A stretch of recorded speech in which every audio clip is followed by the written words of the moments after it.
batter, coming off a year in which he had 56 home runs. It is gone!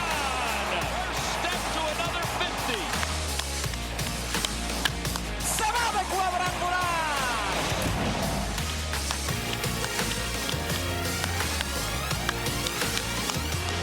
It is gone! Number 3 on the night.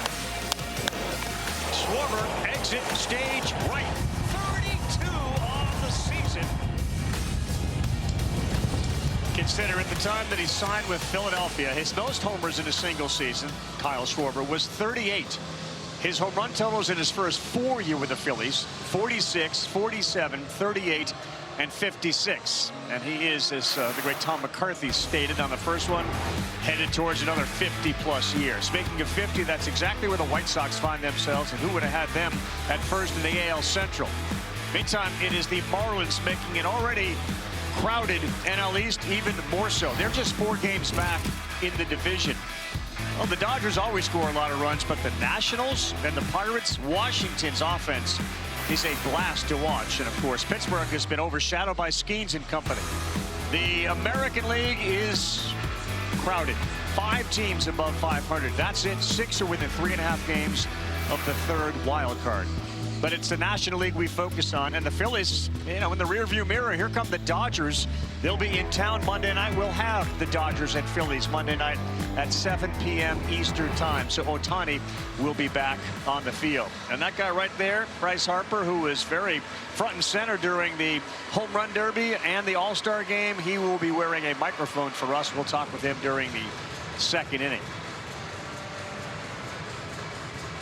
You can ask Bryce a question. We use the hashtag AskBryce, and we will do our best to make sure we get your questions to the Philadelphia Phillies All-Star first baseman. Those trade deadlines coming up as well, and both these teams could very well be involved. The Phillies as a buyer and the Mets as a seller.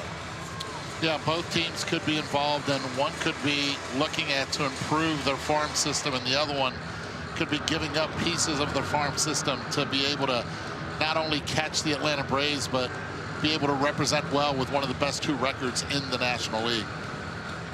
Yeah, Dave Dombrowski very aggressive in general when he feels like his team has a chance. His team has certainly shown him that they think they have a chance. Got a chance. Played ball, you know, over the course of the last month and a half. Zach Wheeler throwing the ball tremendously well. I know they got the bad news about Keller today, but there's a lot to like about this Phillies club. Yeah, Keller lost for the season. Buster, what's the latest that you can tell us about the 2 teams? Yeah, with the Phillies, of course, there are really 3 priorities at this point. One is starting pitcher, a guy who could be a number 3, number 4 type starter. You wonder if a Clay Holmes, Freddie Peralta on the Mets might be that type of player. Maybe a right-hand hitting outfielder and a bullpen piece. And on the Mets side, look, it's going to be about taking advantage of the market when there are very few sellers and moving a Peralta, maybe moving a Holmes, Brooks Raley, A.J. Minter. The Mets and the Phillies will be busy before the trade deadline 18 days from now, Carl. Yeah, there were 36 trades on the deadline last year and over 60 in the week leading up to and including the day of the deadline. Aaron Nola's going to be on the mound tonight, the veteran righty, 3-6 with a 5.75 ERA. But there are some signs, Adam, that he is trending in the right direction. Yeah, you're right, Carl. Last 2 starts, 15 strikeouts, only 2 walks. That's always a good indication that you're doing something right out there. You know, Aaron Nola, we know about him. He's got a big pitch mix. He really knows what he's doing. He's been a workhorse throughout his career. For me right now, like, the curveball's still an elite pitch. It's still a plus pitch. It's what he's going to lean on. You know, when given a choice, he's going to head curveball. But I think what you're looking for tonight is how much he utilizes those fastballs and really how precise he is on the corners. Him and JT Realmuto have worked a long time together. And I think they can navigate this lineup, but they have to be very precise. All right, let's get to that lineup. Starting lineup tonight brought to you by Alexa Plus. Very encouraged and excited about what Ewing can do and what Carson Bench can do. There are 3 superstars in between those 2, and then you get to the bottom of the order. Yeah, and second time around for A.J. Ewing against Aaron Nola. Went 2 for 3 the first time that he faced him. Really quick swing, and they love the way that he's been able to adjust and belong. And that guy behind him, Juan Soto, has really helped not only him but Bench as well, just acclimate and be an integral part of this lineup.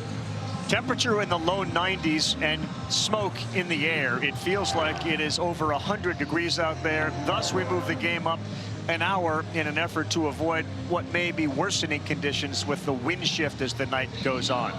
Franola and his defense, you heard Otto mention it. He throws to Real Muto. Alec Bohm is at third. Turner is at short. Bryson Stott second base, and Harper at first, with Brandon Marsh in left, Justin Crawford in center field, and Gabriel Rincones is in right. And here is Ewing, who has had great success against the cutter, balls that move a little bit. And Nola, of course, with his knuckle curve, one of the hardest ones to hit. Very little wind blowing currently as we're set to start the second half of this Major League Baseball season. Down. Down. You can hear our home plate umpire, Dan Iasonia, gets the assignment tonight. 1 ball, no strikes. Ewing 276 on the season. And you talk to the manager, Andy Green, about both the young guys afraid of nothing. Nola fires another one in there for a strike. I love the reaction immediately by A.J. Ewing. First one was down. This one was further down, gets the call, and he takes his time. He asks for time right there. Just really, it's a mature, advanced approach that he has with a very short swing at the plate. And a little early for an ABS challenge right out of the gate. The 1-1 swing and a miss there. Look at that ball move away. That changeup, terrific. That's going to have to be another part of the attack from Aaron Nola. That changeup's also been quite effective this year. I think the usage will continue to rise as the season wears on. 57 career Major League games. That's it for A.J. Ewing. He's reached in 43 of them, but he will not there. Back-to-back changeups. Adam to pick up strikeout number 1.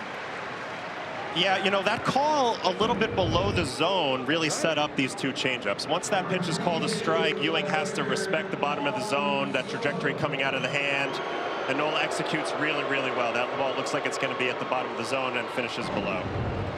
Here is one of the great hitters of our time. That is Juan Soto. Aaron Nola knows it. He has given up 5 home runs to Juan Soto over the course of their meetings. Will not offer it the first one. It is down at 4-seamer. It's ticked up a little bit, about a mile an hour in velocity. And there are a myriad of ways to show just how superior a hitter Juan Soto is when you compare him to virtually everyone else. 1-1. There is that curveball. You're going to see a lot of it. The 5 home runs allowed. Sorry, Eduardo. The 5 home runs allowed. No shame in that. I mean, Juan Soto's that good. He's done that to a lot of people.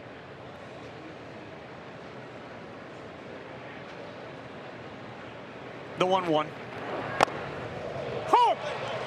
And I think he went to challenge it right away. Was curious, was that a swing? So no challenge. It was on the swing. He was right on the other one, though. Yeah, he was if he went there, but he didn't. Maybe soon we will be doing the challenge on the on a check swing. Yeah, possible. 1-2.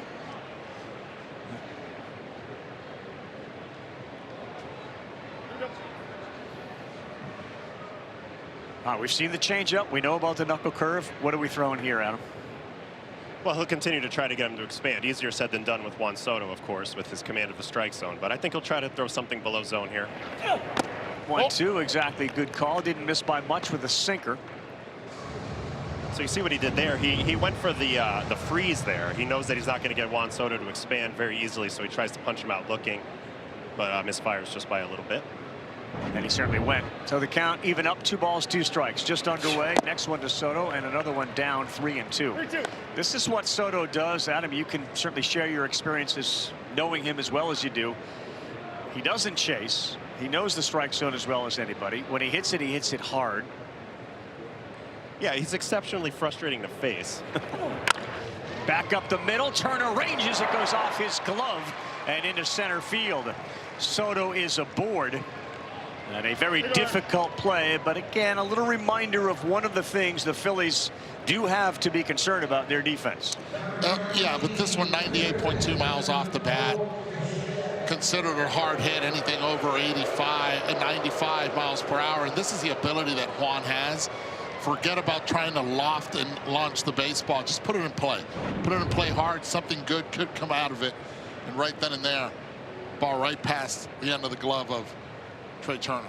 Third baseman Bo Bichette. Soto leads off first. First pitch is in there for a strike right down the middle to Bichette, who comes in hitting .255 with 10 homers, 51 runs batted in. And there are a couple of guys on the Mets who have seen their averages uptick, and this is certainly one of them. Bichette maybe getting more comfortable with his new team. Curveball gets him ahead 0-2. So we've seen the curveball right there against the right-handed hitter. The changeup to the left-handed hitters have been effective. He'll use it to both sides as well. But the two-seamer is the pitch that he hopes to throw once and get 2 outs from with a flat swing like Bichette's. Pitch clock down to 1. Soto off first. Bichette a little bleeder into right. That's going to be foul. That had trouble written all over it once it came off his bat. Rincones wasn't going to get there. Soto was already halfway to third, but Bichette is coming back.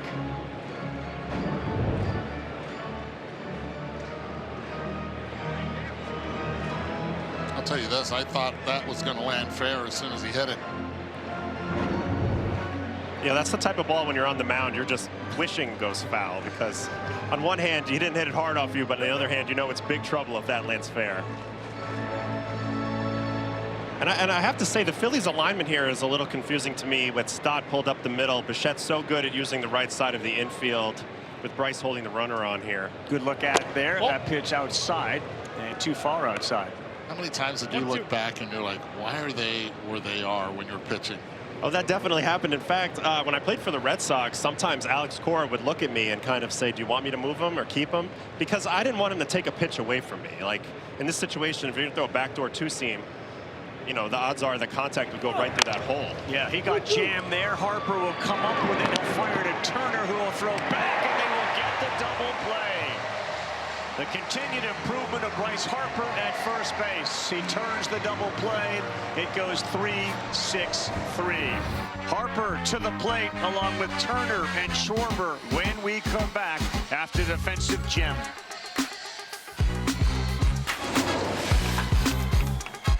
Said if you're gone. Mets send 27-year-old Christian Scott off of Tommy John surgery and improving with each start. Back to the mound tonight. There are some of the numbers, and it's time for tonight's high performance. It's brought to you by Sage. Christian Scott on the mound tonight. The cutter has been the secret weapon this year, with the hitters batting .111 off it, ranking 3rd in MLB. Christian was there when got called up when I was on the Mets a couple of years ago. This is a guy that I feel like a lot of people forgot about through his Tommy John rehab. But I love the intensity that he brings to the mound. And really the difference with that cutter this year is location. It's actually not all that different in terms of movement from his slider he was throwing last year, but he's really accurate with it up and into lefties. Alexa Plus brings us the starting lineup, and Turner looks at that first one that lands in there for a strike. His sweeper has also improved dramatically. It's moving more, and there's been a ton of swing and miss. Yeah, he actually slowed it down a little bit. It's about 1.5 miles an hour less. Turner hits this one. Center field is where A.J. Ewing is, and he's there to make the play. So what did that accomplish for him? Well, what I think it did, because of the uptick in cutter usage, which is about 89, 90, and now the sweeper's down at like 82, it created a little bit of separation between the two breaking balls. So just because you see a little spin out of his hand doesn't mean that your timing is going to be right. You still have to guess a little bit as a hitter whether you're getting the hard version or the slow version. Here is Kyle Schwarber. The home run highlight reel anytime he steps into the box. 32 to lead the major leagues. In there for a strike, bottom of the zone to Schwarber, and that looked like another one of those. Did I swing? Should I challenge it? I'm not going to do anything. 0-1. Swings at the next one, and this one is towards the third base side where Bichette will give it a look. So Schwarber, that was a swing. But there was this quick, no, I'm not going to. Can I? Well, I think right there he heard that Yeah. it was on the swing, so no reason to contest it. Christian Scott got Turner to fly out to center. Schwarber hits one off the end of his bat, and A.J. Ewing 2 for 2 to start this game. Yeah, just think about the adjustments also that the pitchers had to make, and all of a sudden a couple hours ago when the game got moved up to 6 o'clock from an original 7 o'clock start. I mean, that has to be huge, especially for a creature of habit like Aaron Nola, who had to move everything up, his routine up an hour. That's a good point. Here's Harper with 2 down, and Scott working quickly. Fires that one right down the middle, 97 miles an hour. Well, that's what you love about Christian Scott. He goes right at everybody, pitches with no sense of fear whatsoever, and he feels like he's better than the hitter that's in the box. And you got to really respect that mentality. He misses away. The infield defense, Bichette basically playing where Lindor would regularly play. Francisco is shifted way up the middle, expecting and anticipating Harper to put the ball in play with pull. He is swinging and missing there at that cutter at 91. And there it is, using it up in the strike zone. Guys see spin, they expect a little bit more drop than what's actually coming, and they end up cutting under that ball. He's changed from a strictly 4-seam guy to a cutter 2-seam sinker to go with that swing.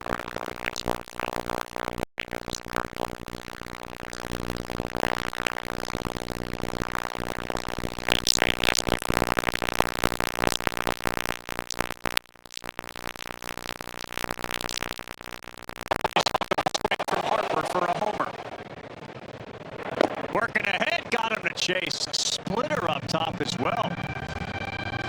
Awfully impressive 1-2-3 inning. It took 10 pitches. We'll talk with Bryce Harper when we come back. It's the second half opener of the Major League season.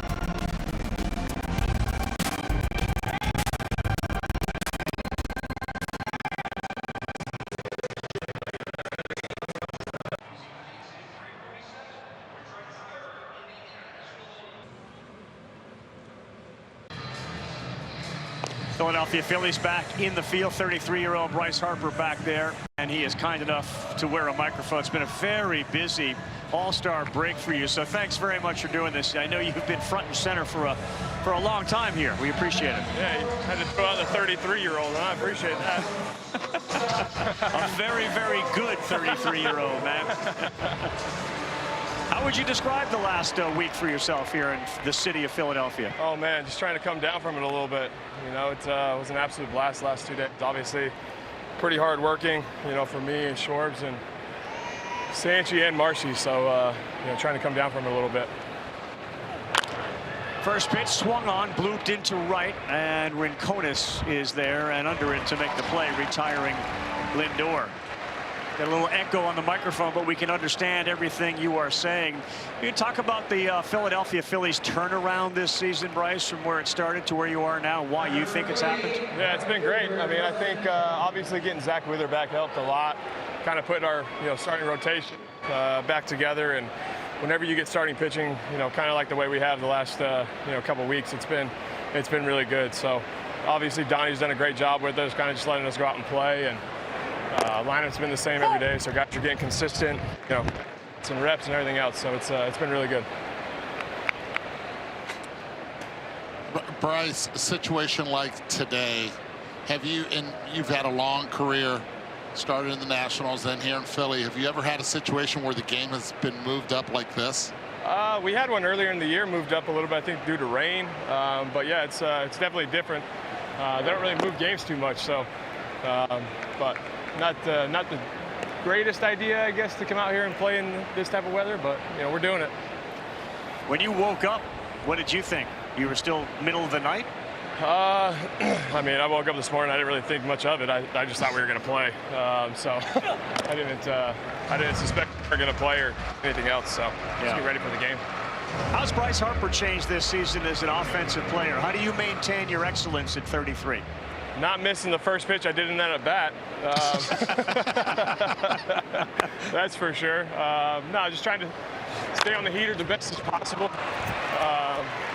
Just try to maintain that, have good at bats, and put the ball in play as much as possible. I think the main thing for me was just trying to hit the four seam good this year, and get the strikeout rates down, just try to put the ball in play as much as possible. Yeah, and hitting it hard. All right, we got a fan question, Bryce, and one of the most popular players in baseball. The question comes from Charlie. He said, do you have a message for LeBron James to come to the Sixers? I don't know. I think he's going to the Cavs. I think he's going back home to end his career there. But you never know. I think obviously they got a couple guys over there that are pretty fun to play with. Got Jaylen Brown. So I don't know. You want to come to a crazy city and have some fun. I mean, this is it. That's right. This is it. Speaking of fun, we're going to have this conversation tonight. You're the perfect person for it. Eduardo Perez brought it up. Like the art of the boo. We saw it during the Home Run Derby. We saw it during the All-Star game. This city seems to have mastered it. Is there a particular time where you think it's appropriate to boo a player? I mean, I think obviously when you're not playing well, I think they can say whatever they want to you. And then any opposing player, I mean, obviously they're not big fans of anybody else besides us. So when you got a fan base that has your back every day, and they come here to spend their hard-earned dollar to watch you play, they expect the best out of you, and we do too. So. Well, I thought they were terrific during both the All-Star game and the Home Run Derby, showing their support for their hometown folks. Oh yeah, for sure. I mean, I think obviously they came out, showed out. I'm just hoping that everybody kind of saw the community and saw how great of a city Philly is, and I hope they saw all that as well. We got 2 down. This is Jared Young at the plate. Nola has been very good so far. Runner goes. That one is in there for a strike. There wasn't an attempt to get him, and that's a stolen base for Benj, who's been a threat. That's his 16th of the year. That's a veteran move by JT Realmuto. He sees the big jump right there. No need at all to throw it to second base. Just focus on the hitter.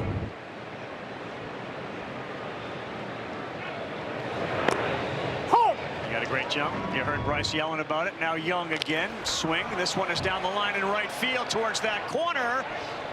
And it is just foul. Hey, Bryce, one of the stories at the All-Star game was the lack of participation by some of the superstars. You've been around this game. You are a superstar. What was your opinion about that? In what sense? I'm sorry. Just the idea that folks that show up to the game, that vote some of these guys in, clearly there are circumstances which would prevent them from playing, but it felt like there were some choices made that didn't bring the guys here. Yeah, I mean, I think it's all personal, right? I mean, if you have stuff going on, I mean, obviously Shohei had his knee, and his biggest thing is making sure that the Dodgers win the second half and they get into the postseason. So, I mean, I think guys want to be here, obviously, and the guys show up when they can, and if they can't, then I think that's a personal career decision more than anything.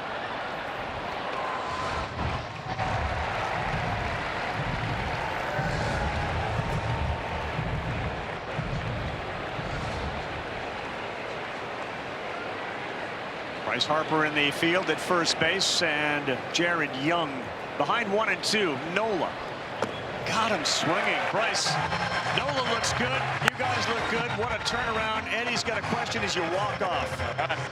You got a question? Oh, I just want to know one thing.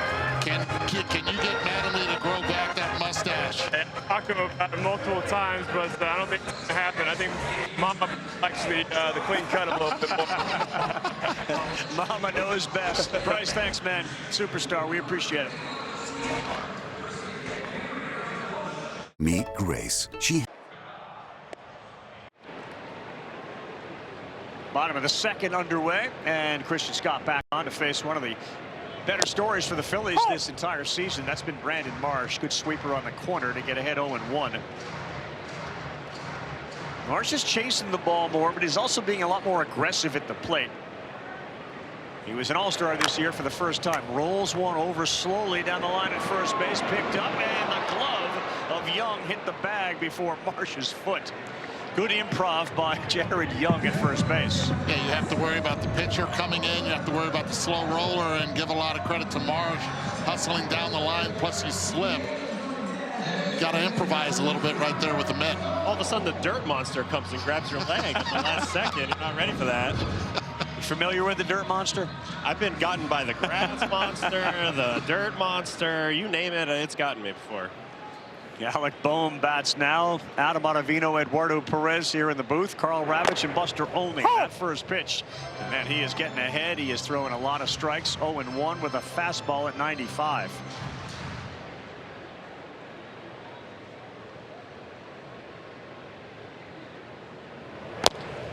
Oh! 0-2. He's 5 of 5 on first pitch strikes, and now Boehm is behind 0-2.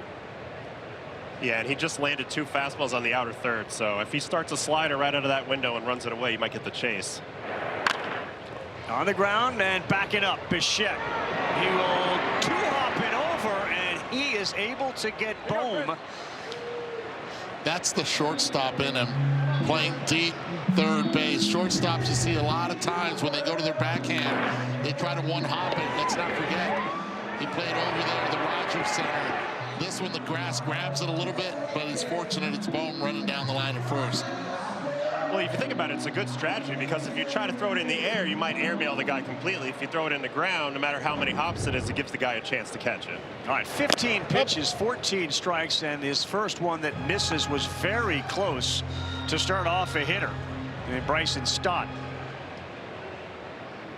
Philadelphia's second baseman, 249 on the year with 7 home runs. They play him straight up. Bichette, even with the bag, he comes inside and misses with 96. Hey, he throws 2 balls and he wants a new ball. Get that ball out of here. That ball didn't have strikes in it. Need a new one. How often would you as a pitcher study some of the tendencies of hitters? For instance, like Boehm and Stott, whether they've increased their launch angle, whether they've become a flatter swing. Does that impact the way you would approach them? Yeah, I mean, I would definitely pay attention, you know, kind of what they're doing this year relative to last year, like what's working, what's not working, where the adjustments need to be made. But at the same time, you know, early in the ball game, you're going to pitch off your strengths pretty much regardless. The cat and mouse starts later?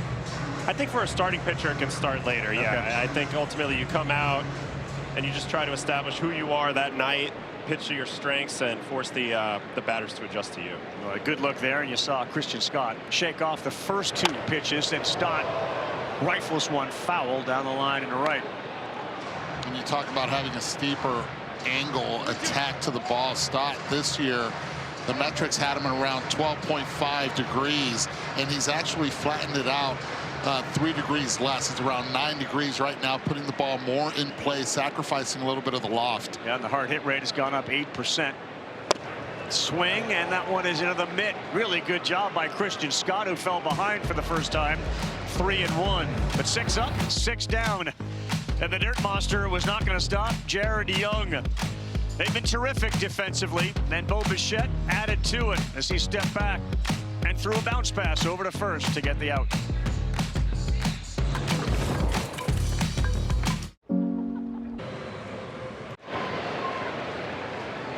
That's kind of like as bright as the sun has been all day here in Philadelphia. The smoke from the Canadian wildfires moved us up by 1 hour to start the second half opener. Brett Beatty for the Mets. First pitch from Nola is that curveball in there for a strike. Remember, the Mets were swept by the Red Sox before the break. A disastrous error by Lindor in the final game on Sunday led to a particularly brutal blown lead. And it sent Boston into the break, having won 9 consecutive games, all of them on the road, to get themselves right back into the race in the American League wild card, which may take guys like Sonny Gray off the trade table. Beatty 221 on the year, and he swings and pops it sky high. Shallow right. Stott looks out at Ranconis, and it's the center fielder Crawford who steps in to make the play. So the season started on opening day, literally before the games got underway. The Mets had an 80% chance to make the postseason. By the 3rd week in April, they were even. Today, it's not close. And it's the Phillies who sit there at 86%, which certainly would color the way these teams now approach the trade deadline. I heard Buster at the top talk about the needs that the Phillies have and the market that the Mets provide for teams asking. Francisco Alvarez steps out after that ball was called a strike. The consensus is the Dodgers are still the power, but beyond them, it's the Brewers, the Phillies, the Atlanta Braves. And Carl, I think the big question before the trade deadline is how many teams will actually be selling. Certainly in the American League, there's so many teams that you're going to believe that they have a chance to stay in contention. So some executives think those decisions may not happen until the last few days before the deadline. Nola ahead 0-2. Nope. Alvarez with a check of first, did not swing. Both these starting pitchers throwing a ton of strikes. And Adam, when you came back after the break, did you ever consider maybe the offenses were a little rusty, and given the circumstances today? Yeah, I mean, it's one of those things you just certainly want to find out. So that's why you attack the strike zone the way these guys are. You want to see if these guys are still sleeping. 1-2 hit pretty well to center field. That sends Crawford back. Still going back. Looks at the wall. It's gone. Into the trees for the 9-hole hitter Francisco Alvarez. His 10th, and the Mets grab a 1-0 lead.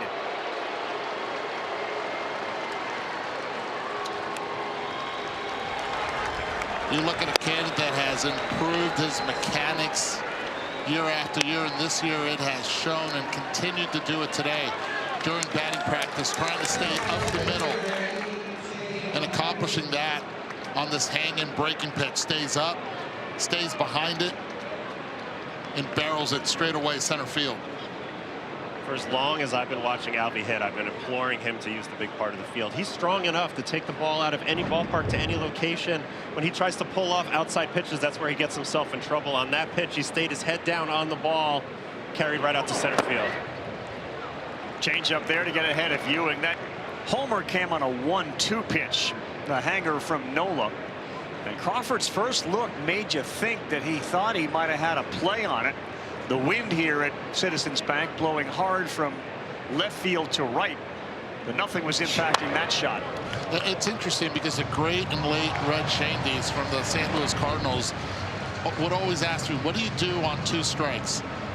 I had 4 home runs with 2 strikes, and I said, well, I try to choke up, keep it simple, shorten up the swing. That's a 2-strike approach right there that Alvarez has, and to your point, just keeping it straight up the middle. He's got the power. What was it, Buck Showalter used to say he's got muscles in his toes? That's what Buck used to say about Alvarez. Yeah, stronger guy as there is, and that's why you implored him, dude, you can hit it out of anywhere. Yeah, and when you let the ball get deep, you make better swing decisions. You have a little bit more time to react. And that's part of the equation as well. Third strikeout, A.J. Ewing goes down for the 2nd time tonight. A curveball got him. And there are 2 down here in the 3rd for Juan Soto.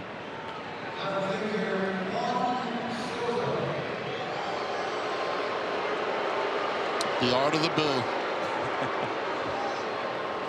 Comes with a lot of respect.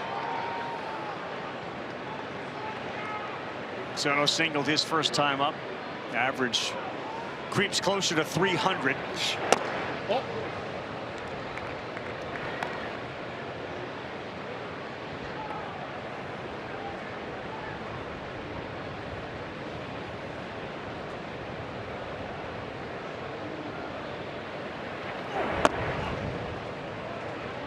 Just literally spits on all the balls that are not in the strike zone. It's amazing to me if you just watch that right foot of his, that where he turns and pigeon toes it completely. I mean, it's year after year, it just gets more and more. Pull up. He's quickly ahead, 3-0. He's got the green light here, fellas. Through the age of 27, Mantle, Eddie Yost, Trout, Ott, Jimmy Fox, Harper's on the list, but Juan Soto, it's not really close either. 951 to 892. He didn't swing there on a 3-0, and it's 3-1. I mean, I know you can improve your selectivity at the plate, but when it's at that level, are you just born with that? Yes. It's interesting because when he was coming up to the Nationals and in A-ball, he asked, what's my quickest path to the big leagues? And they said, be selective at the plate. If you recognize the strength, the strike zone, you'll be called up a lot quicker. And did he say? He did it. I got that. I checked that box. I'm good. If that's what it's going to take, I'm good there. He got to the big leagues at 19 years of age. I mean, that just tells you the high level of development even before he signed professionally. I think when you look at this list, the guy in the middle probably gets lost on it because Arise is always talked about this way. We certainly talk about Soto glowingly, but Stephen Kwan also more walks than strikeouts, which seems almost impossible. I mean, how much of an outlier is Soto to face? Oh, it's incredible because you see the other two names on that list. They don't come with a lot of power behind them as well. Soto does all of the things that those guys do, but he also can take you out of the ballpark. So you're playing with fire, but you have no choice but to come in the strike zone. And, you know, it's one of the few times where the batter really dictates everything. Good two-seamer there. Worked back over the plate to go 1-1 against Bo Bichette, who grounded into a 3-6-3 double play. He's been banged up. And hopefully the break has given him time to recover, and everyone else that didn't participate in the Derby or the All-Star game. A spinner that he was all over, and it's fouled off.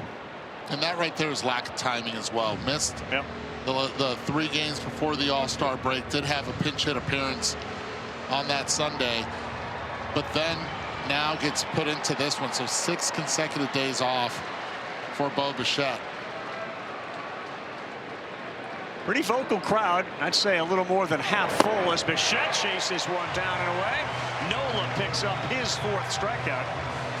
But Francisco Alvarez, strong like bull, blasts one over the center field wall to give the Mets a 1-0 lead.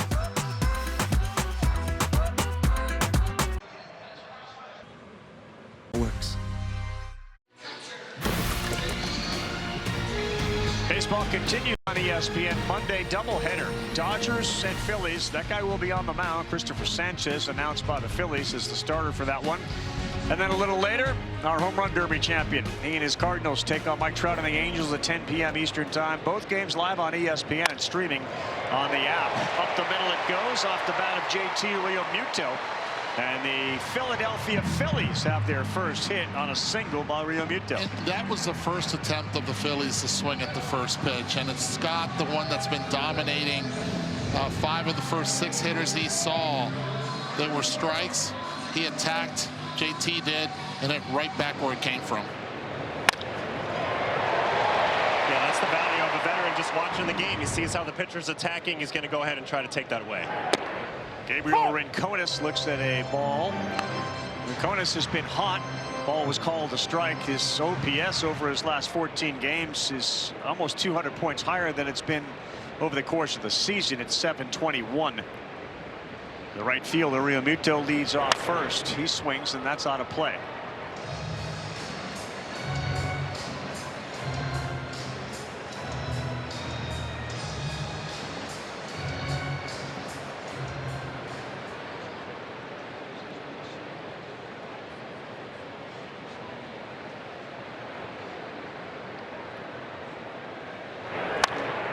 Oh, 2 and another blooper foul.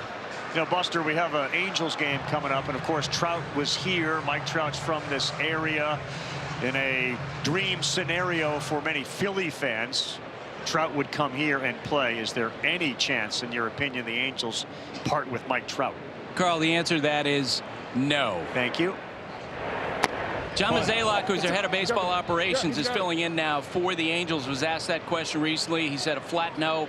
And let's face it, with uncertainty about what the economic system is going to be after this year, I don't think any team would be willing to take on that money. I don't think the Angels would be willing to eat the money, knowing that Trout is an inner circle Hall of Famer. It's just way too complicated.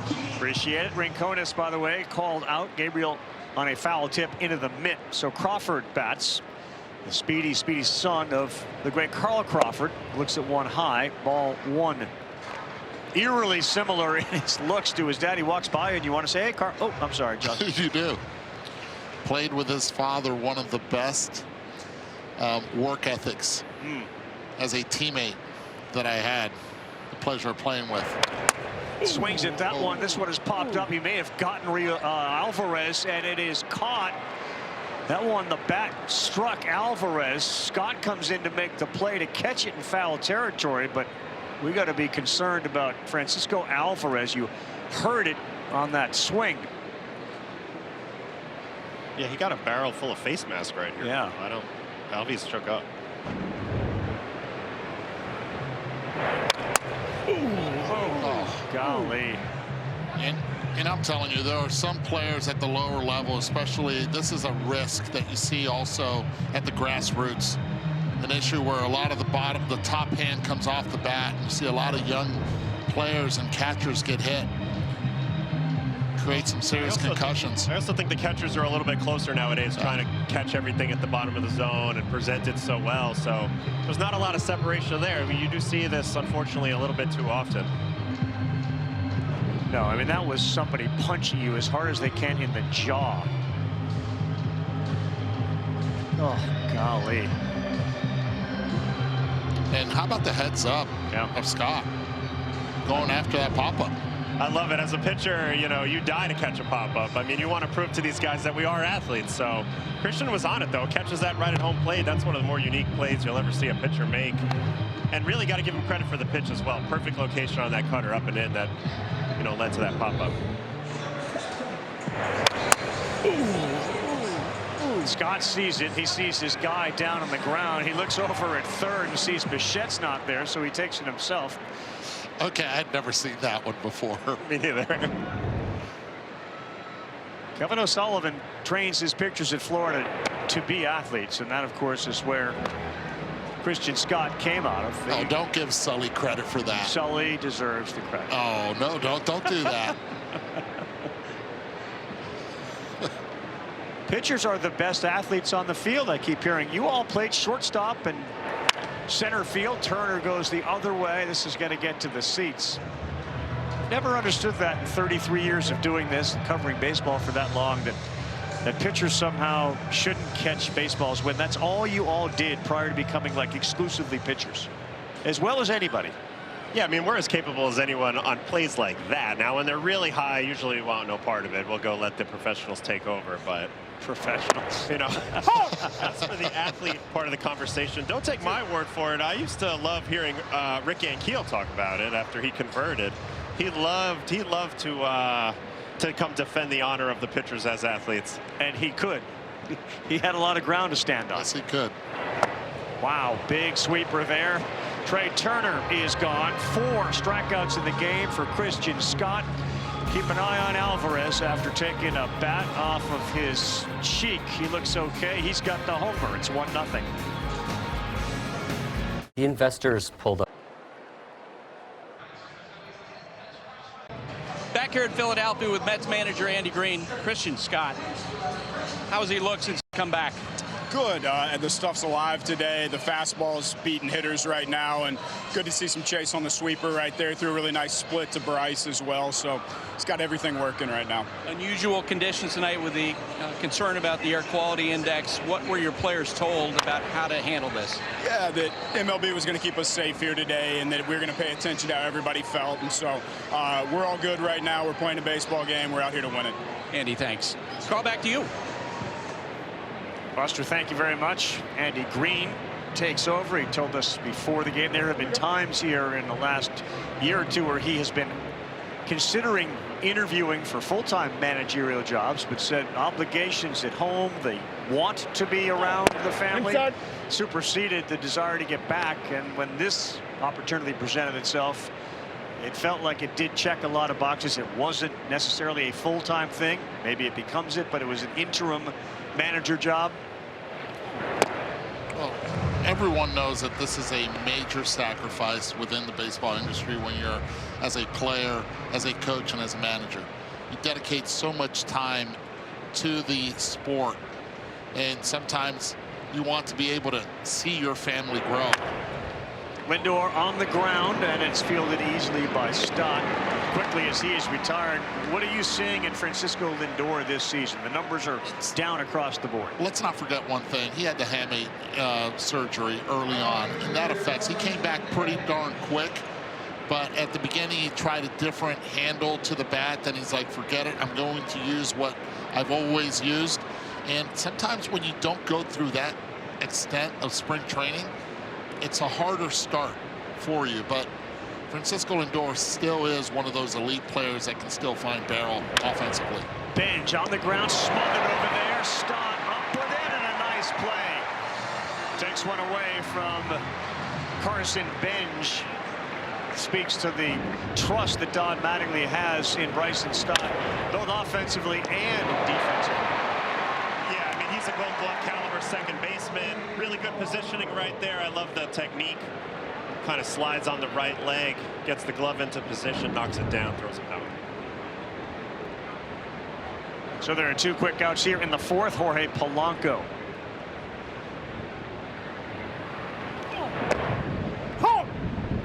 Looks at strike one from Nola. The city skyline continues to disappear in the distance as the smoke continues to get a little bit worse here in the city. You certainly could see the outline and how it has disappeared from when we started about an hour ago. Chopper over the head of Nola, and Turner scoops and flips. And 3 ground ball outs from Nola.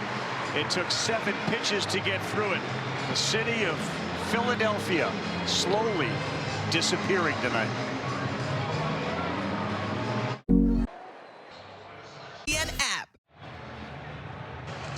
Back here in Philadelphia, the Phillies manager Don Mattingly. We just got done All-Star events here. What did you think?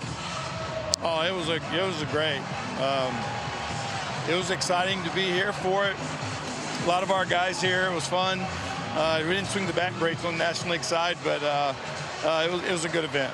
Right, we got the air quality index issue tonight. How does that factor in for you in determining about how long Nola can go in this game? We'll just talk to him. He's a guy, he's really well conditioned, so we feel like he'll be able to go, but we'll just check with him, see how he's doing, and go from there. Don, thanks. Call back to you. And Kyle Schwarber steps in. First pitch sent him back. It was way inside, similar to that one that he swung at in a cutter. Look where it landed in the glove of Alvarez. It's 1-1, and Schwarber, who is relatable a player as there is in the game to everybody, had pretty good conversation with Alvarez, another one inside, about how he was feeling after getting hit in the head with that bat. See him here talking with him. Schwarber understands the tools of ignorance. 2-1. They keep trying to jam him. They come back inside again. Got a sweeper and 3 consecutive cutters in. Dangerous pitch against the most prolific home run hitter this year. Swings at it again. Boy, he keeps working in on the hands of Schwarber. Can you do it again?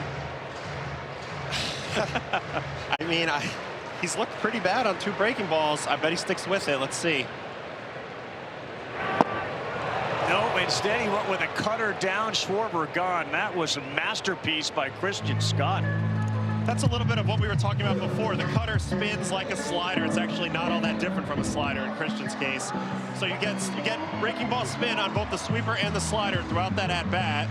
Schwarber gets enough of them where he's not actually sure out of the hand which pitch he's swinging at, and therefore he chases below zone. Heck of a weapon then. Here's Harper. He struck out his first time. Scott's got 5 piled up tonight. Hold up. That's a smart play by Alvarez. It certainly looked like catcher challenge. It caught the strike zone, so we have a challenge. And the ABS system is powered by T-Mobile. Well, I think Alvy's going to be right here, which is our first indication that he's thinking clearly. He's thinking clearly.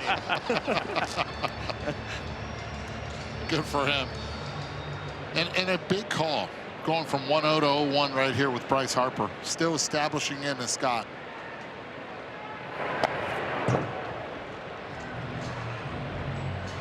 Well, there's the changeup. He lost that, a splitter. I hypothesize that could be a tough pitch to maybe command today with the hot conditions, sweaty. You know, it's a slip pitch. It could come out of your hand a hair earlier than you want to. That's up. That one's high. So as a hitter, Eddie, given what he just said, do you maybe eliminate that from what you think he might throw? If you're Bryce Harper, probably not, because he struck out on a splitter and it stayed up. And it still, at least you show it to him, and you're not thinking like that if you're a hitter. 2-1, hard on the ground, off the bag, and bounces over Jared Young's head. Harper will get to second, and he will have a double. Tough break for Jared Young. Took a tough hop right around the bag. And a different approach to Harper than we saw against Schwarber. It was a lot more cutters and sweepers. Here it was splitters and a curveball. He loses out on that curveball. Bryce able to keep it fair. Gets a fortunate hop right over the glove, an attempt of Young. Couldn't really gauge the velocity of the ball coming at him. So 18th double of the year for Harper, and a chance for Marsh.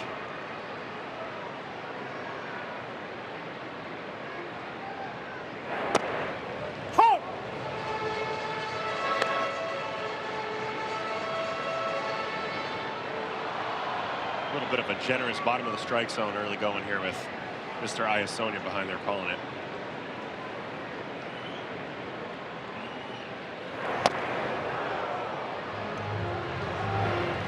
I understand pitching inside. These balls have really come inside. Is this a sign of the grip? Why is he coming so far inside? Yeah, he just lost his timing a little bit throughout the start of this inning. He was pretty locked in early, obviously throwing strikes, but he's pulled a few balls. 1-1. 1-0. The Mets on an Alvarez homer. It's working for him. There's another example. He got Schwarber that way. He gets Marsh to swing and miss on 1-up. 1-2. It's the discipline, and so far he's been able to get these guys to swing out of the zone. You know, Schwarber on a breaking ball below the zone on 3-2, and then Marsh here on the 1-1 up and in.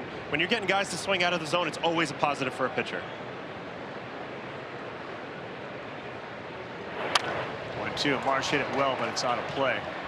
The other thing that's happened, maybe as the temperature's gotten better, you can explain it better than most. His slider spins increased from about 2,500 RPM to 2,660. How's that happen? Usually a little bit more pressure on the seam. You have something a little more tangible to pull on. You know, when you're on the leather, you're not always going to be able to hold on to that ball as long as you want and create that friction. But if you get a little bit more on the seam with your grip, you can increase your spin rate. That's something that I did over the course of my career. I switched my grip up from being a little bit more on the leather to more on the seam on the cutter. 2-2 to Marsh. And that one into the bat left field. Soto drifting back. He's there, and Harper will go back to second. So how often would you switch your grips and things? Like, was it start to start, just during the course of the season? How often did you do something like that? I mean, for the most part, you don't. If it ain't broke, you don't fix it. You know what I mean? But for me, you know, coming out of the sticky crackdown, that was a time where I really had to make the adjustment. You know, I had a couple pitches where I was a little bit more on the leather because I could, quote unquote, glue myself to it a little bit more. And then once that got taken away, that privilege, you know, now you need a little bit of a seam to go ahead and grip onto and create your leverage. The sticky crackdown, and you described it as a privilege, having the ability to have the stick? A privilege. Well, we didn't know. I mean, to be fair, I didn't know what the consequences of using the sticky stuff, particularly the sunscreen and rosin, was. Right. You know, until later, and we found out we started measuring spin rate. But yeah, I mean, makes the slider better. Yep. Bohm pops this thing sky high. Jared Young and Alvarez, and it's the first baseman. And to your point, Scott didn't really think about that. He just pointed up and said, let the athlete out there take it.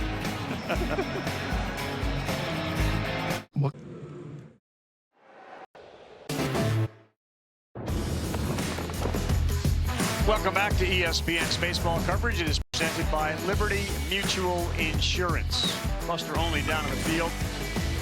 In the booth, Eduardo Perez, Adam Ottavino, I'm Carl Ravitch. Play Ball, baseball's global youth initiative to highlight the fun and accessible ways to play our great game. To learn more, including how to find a league near you, scan the QR code you see right there on your screen, or go to playball.org and follow at Playball on X, Facebook, and Instagram. Nola, fifth inning, first pitch is in there at the bottom of the zone for a strike. 3 of the last 4 starts for Nola have gone at least 5 innings with 3 or fewer runs allowed. He's done great getting ahead. In his 12th season, the knuckle curveball remains his bread and butter. And it's a pitch that he's able to land for strikes, and I think that's the key, because as a hitter, you're thinking, okay, he's spinning it, he can land it for strikes. Now he can then get you to chase with that pitch later in counts. Well, Young takes one outside. He's been heavy curveball and changeup usage so far in this game, and I think that's the right approach given how his fastball's performed this year. But it's going to be interesting as he gets deeper in there. Does he go more fastball, or does he stick with this approach? And he will challenge it. This is going to be close. Better challenge. Pitch was right on the outside, and did it get a piece of the plate? Oh, man. It did barely.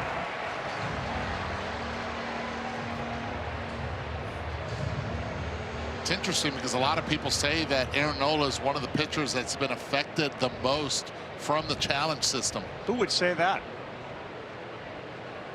A lot of Philly fans, Carl. 2-2, that's inside. And why, Eduardo, would they say that? And I think it's because of the movement. He gets a lot of late action. We saw it right there with the curveball, with the two-seamer as well. And he faces a lot of left-handed hitters. Yeah, he missed there, 3-2. He pulled one inside with a curveball, and that is a leadoff walk to Young here in the 5th.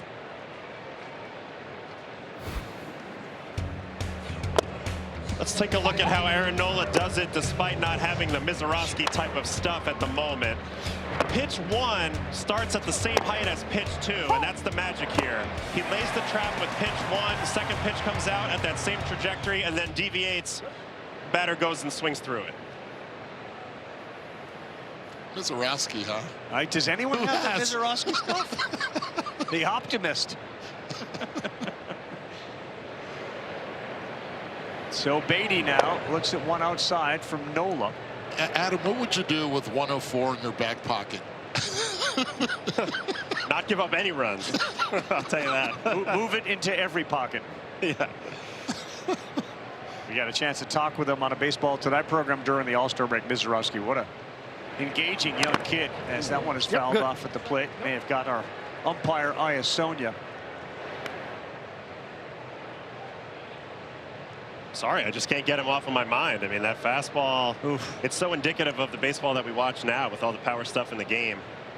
So, you know, he's the poster child for that right now. He may be for a while, too. 1 ball, 1 strike to Beatty. Young leads off. He hasn't stolen a base yet, and he will take that one away. Tom Mattingly was telling us about the ABS when we asked him. His catcher's as good as anybody at getting it right in Rio Muto, but he said, boy, what an advantage that it is for the hitters, because now they know the strike zone is the same every single game, which I hadn't really thought about. It's just not umpire dependent. You know that the pitch at the top of the zone is going to consistently be called that because it has to be.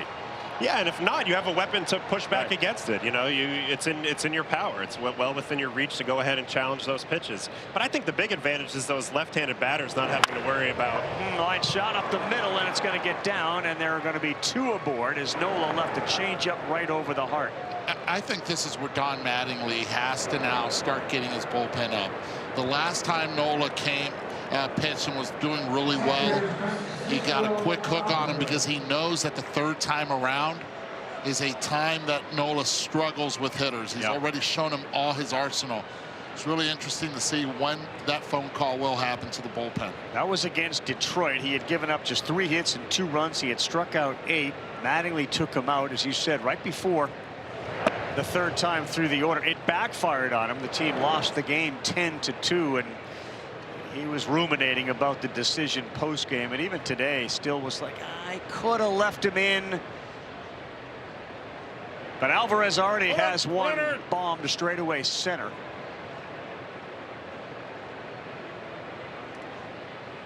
Here we go. Look for Alvy to stay with that approach to right field right here. He's grounded into a ton of double plays this year. I know that's on his mind. He wants to stay away from that. Line drive to right would be the antidote. Inside, 2-0. Take a look at the home run through the StatCast view. Center field. You see how shallow Crawford was playing. 100 miles an hour off the bat, 416. Look at how far out in front of the plate he got that slider. And now Nola in trouble. 2-0. Hold down. Close. Real Muto doesn't challenge. I think Nola wanted him to challenge too. I think we always want the catcher to challenge Roberto when we're on the mound. But that was a wise choice, I think. It may have caught a piece, and I said Realmuto is as good as anybody. 3-0.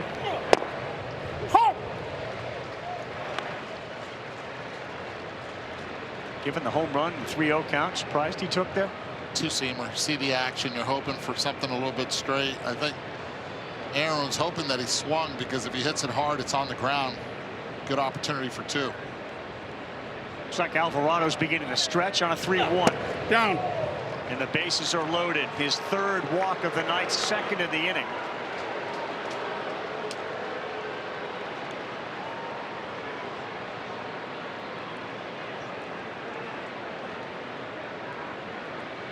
And you figured that Caleb Coughlin was going to come on out and talk to Aaron Nola, which he is doing now.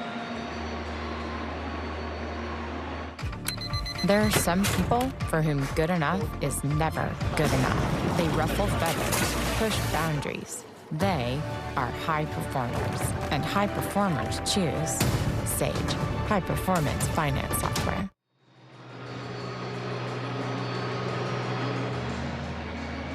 Well, this conversation's got to be all about damage control right here. Where are you going to find that first out? You know, and then you go from there. You don't try to do it all in one bite here. You can't get 3 outs with 1 pitch necessarily. So figure out where you're going to get your out here, and then you try to keep it to 1 or 0 if you can, of course, but 1 is fine. And Ewing has swung 5 times already off Nola. He's made contact on 1, a foul ball, and he swung and missed through 4 pitches, changeups and curveballs. 3rd time through here for Ewing, who he's gotten twice. And Nola set. So is Ewing. Here it comes. He holds up. It's 1-0. Crowd here anxious. Ewing 261 with runners in scoring position this season. Short, very compact swing for A.J. Ewing. 2 for 4 with the bases loaded.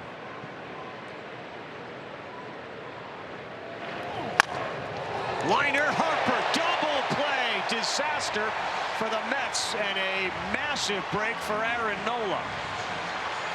Yeah, that's tough when you're at first base, but you have to know that anything on a line, you immediately go right back to the bag if you are at first base or on the bases. Line drive right here. As soon as you see it, you have to break back. There's no reason why Alvarez is breaking right instead of left.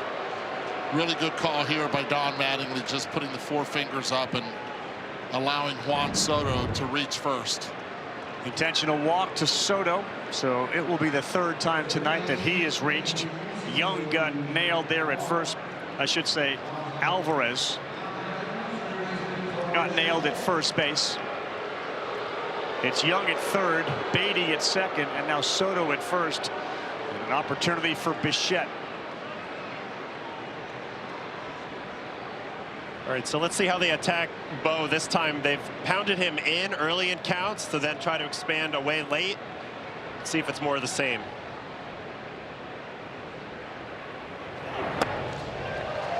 And this is one of the reasons they got Bo Bichette as well. I know it was a knee-jerk reaction in the free agency, but at the same time, with runners in scoring position, he was really good with Toronto. 260 this year, 38 RBIs. That may have been his best sinker he has thrown tonight. Then he goes with a knuckle curve, and is he going to get out of it? Ahead 0-2. Yeah, let's see what Aaron goes to here. All 4 hits have been with 2 strikes, so he struggled to put hitters away, and this is the biggest moment where he's going to need to find a way to dial up strike 3 right here. The difficulty is Bo Bichette likes to, you know, lengthen out the stride with 2 strikes and becomes a little bit of a different hitter. So this is a tricky finish to get. He hit into a 3-6-3 double play and has struck out. Bases loaded in the 5th. Nola trying to wiggle his way out. Take there by Bichette, who, as Eduardo said, fell to the Mets. The Phillies were very interested in Bo Bichette as well.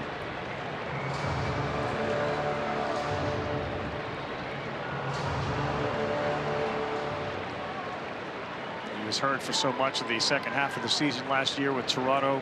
able to get back in time for the playoffs, but limited in his abilities. Swings, and that's going to get to the seats on the first base side. Just sped him up right there. Getting in on his hands, protecting anything away.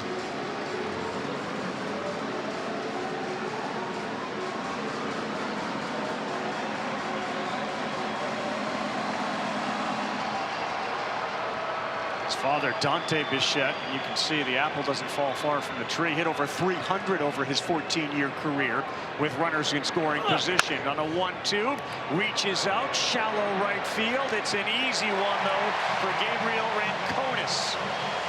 Aaron Nola, a walk, a single, and a walk to load him up. Got the double play he needed, and Bichette to fly out. He's through 5.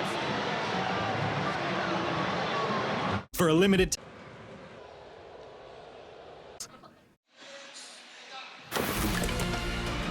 ESPN Baseball is presented by Liberty Mutual Insurance. It's brought to you by Sage, the official finance software partner of Major League Baseball. Christian Scott's helped himself. He's been terrific on the mound. And we start with a Scott-Stott matchup here in the bottom of the 5th. Just 2 hits allowed, 5 strikeouts. Gave up a double to Harper last inning and a single to Realmuto, and that's been the damage. 1-1. I'll tell you what's been devastating. It's been that cutter to the hitters. They start now being so conscious, especially the left-handed hitters, on anything inside. It opens up everything away. He also has that in his back pocket, 96. And 96, but the perceived velocity because of his extension being at 7 feet, you're looking at that 96 looking more like 98 to 99. Yep. No doubt. That cutter has a hard hit rate of only 20%, which is very low. And now working 1-2, already with 5 strikeouts. Not there.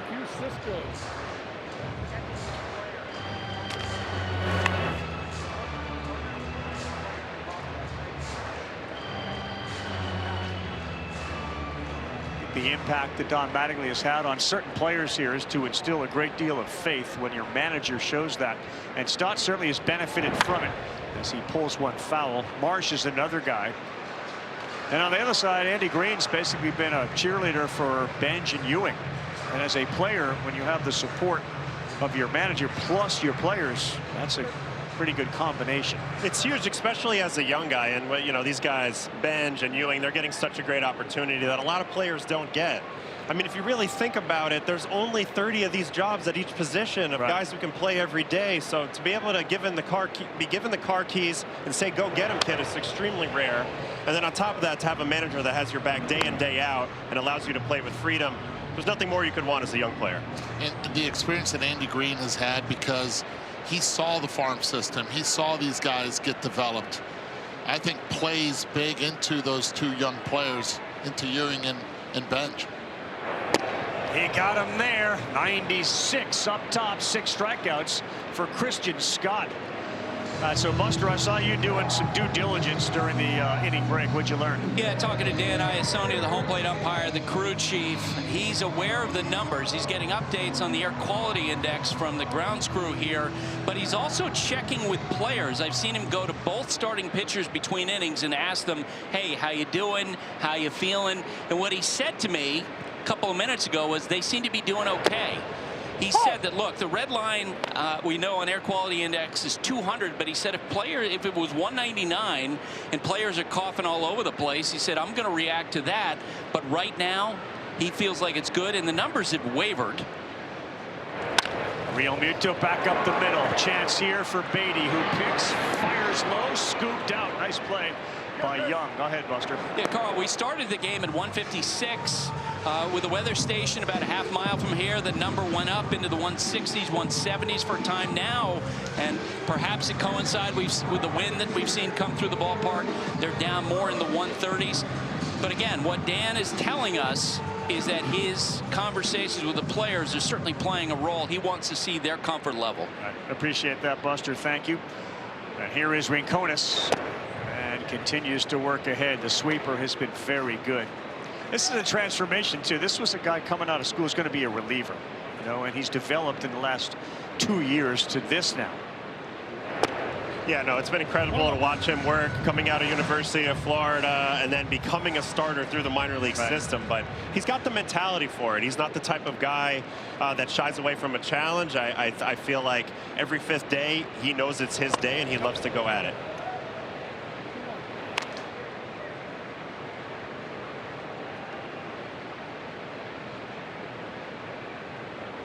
The Mets lead at 1-0. The Mets schedule coming out of the second half is not very kind.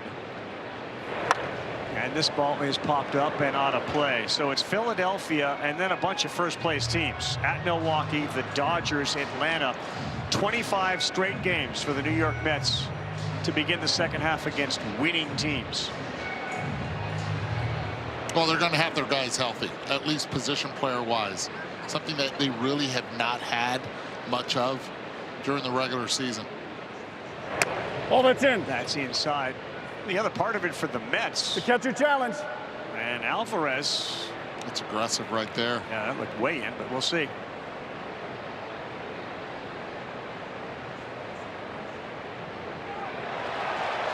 Zero challenges remaining.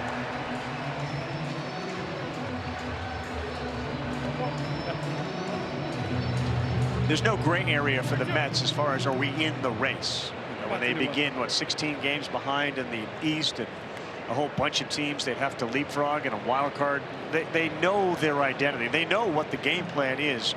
It's not as if they make a statement that they're likely to get back in, and it's really difficult to make that statement against those teams.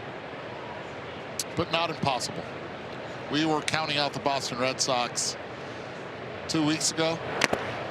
I'm good.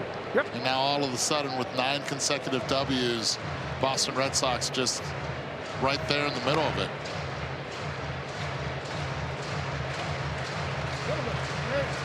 But it hit me in the face, so I can't really disagree. That's a great audio.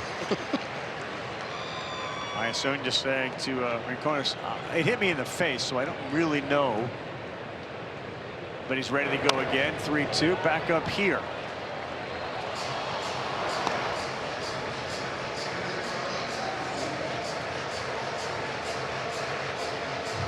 Steve Cohen, the owner of the Mets, invested heavily and has since he took over the team.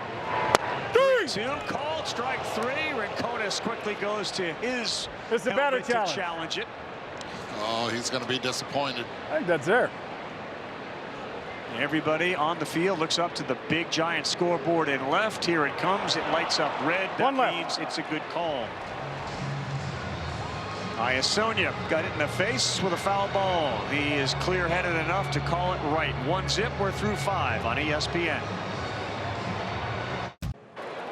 .com.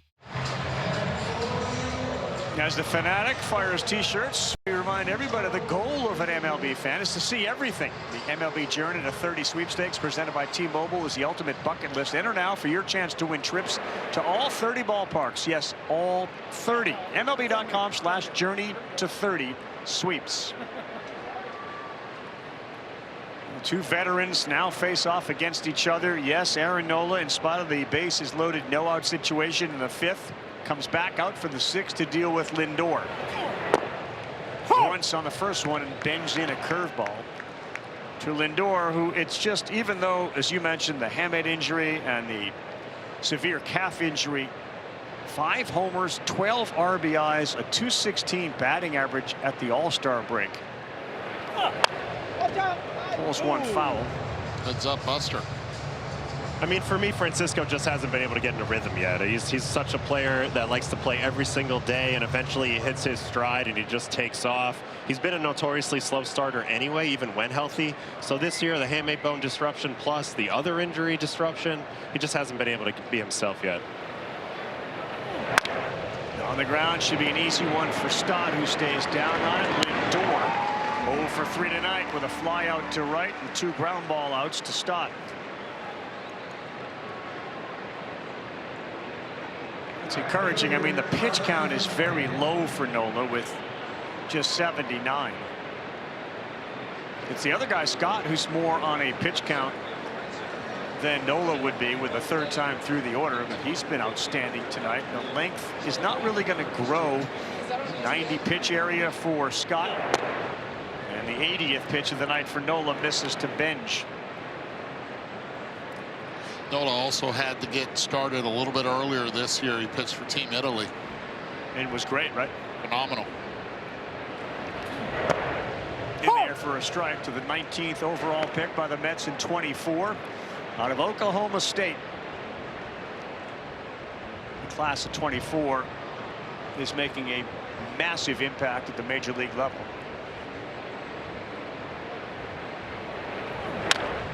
And this one to Harper, and Turner misplayed that thing, and that's going to be another error. Trey Turner, and good hustle from Benj to get to second base. Yeah, and you're going to hear a little booze here and there. Again, negative 38 when it comes to defensive run saved. They have done a nice job on this one. But watch his first step. As soon as he comes in, he charges immediately, gets caught in between. Committed and never made that adjustment because he's thinking Benj is really busting it down the line, and that ball just eats him up. He allows that second hop. It's one of those things where Trey Turner trying to get everything on the run one-handed feels a little bit more athletic than trying to set his feet. 13th error this season for Trey Turner. And a really good read here by Benj. He looks up now, and now I'm gone. Love the no hesitation side of it either.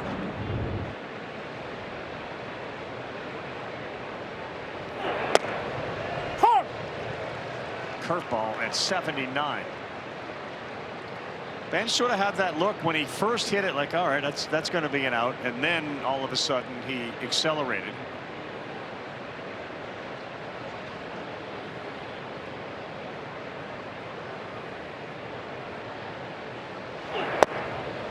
Two one.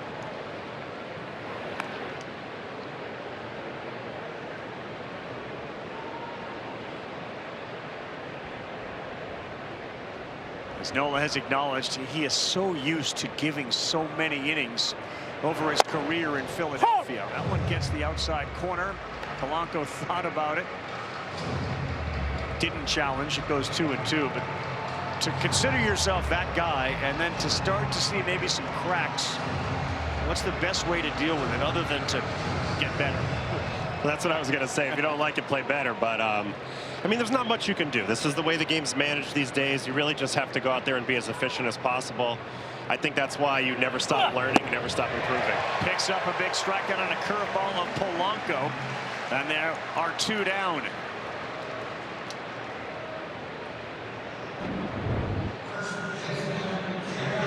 Here's that curveball from Aaron Nola once again. It's been the pitch he's been riding all night. That and the changeup. Starts down the middle, looks awfully juicy, right? And then gives out below the zone. So devastating pitch, even in his more advanced age for a baseball player. That pitch has not left him. Swing and a miss here from Young.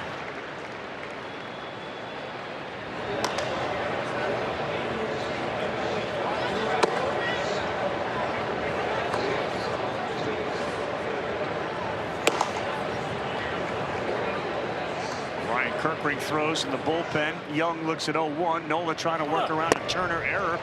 Right back to the curveball. Yeah, Uncle Charlie's made his presence known in this game. 2 pitches out of the zone, 2 swings and misses.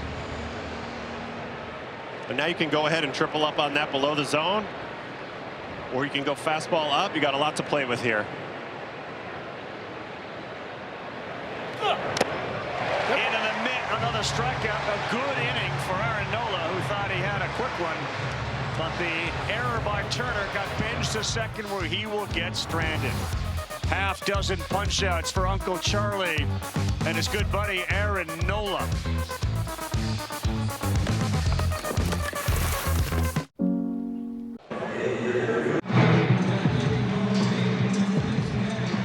Tomorrow night, great matchup in the AUSL. Texas Volt take on the Portland Cascade. Coverage begins of the women's softball at 8 p.m. Eastern time on ESPN2.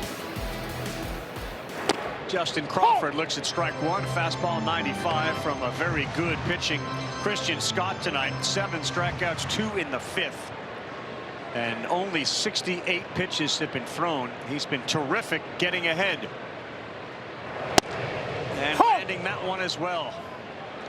He really has, Carl. It's always the key. You know, it's not rocket science. You get ahead of the batters, you got a much better chance. But I love the aggression he's come out with tonight. Throwing strikes with all of his pitches and really putting himself on the front foot. 0-2. Late on that one. Brooks Raley's up on the Mets bullpen, but again, 70. He's got leashed to 90. Again, the conditions tonight with the smoke and the temperature taxing the players. The Mets up 1-0 on a Francisco Alvarez blast to center. 1-2.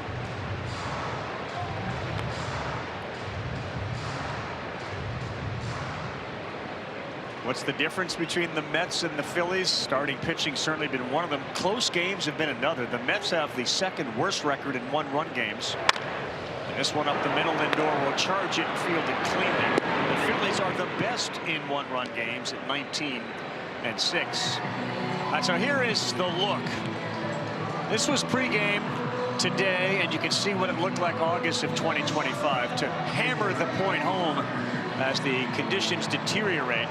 Take a look at now where the city has all but disappeared compared to that night in August. As Buster said, the quality index continues to hover in the 130s, where it becomes unhealthy at the number 200. And that's for everybody.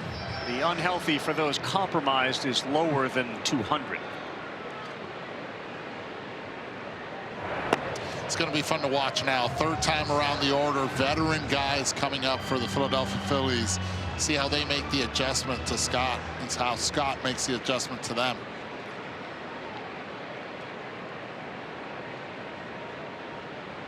Ball's behind Turner, 2-0. Alvarez sets up outside, and that ball came way inside. And Turner swung and missed. He committed to that one before Scott had released the baseball. Yeah, and that's the happy accident for a pitcher, too. You try to go down and away. You're a little bit late with your hand, and you get that screaming heater up and in, running in towards the batter. Down. You see the reaction right there by Turner. Hips flying out, balls in the, away, down and away, and his hips are already flying, looking in. You can tell that's where Turner's looking for right now.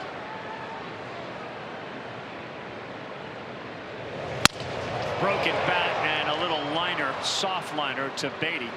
He got him with a cutter. Yeah, there it is, Eduardo. Left foot, heads out towards 3rd base, looking to pull something. You run out of bat, cap it off the end.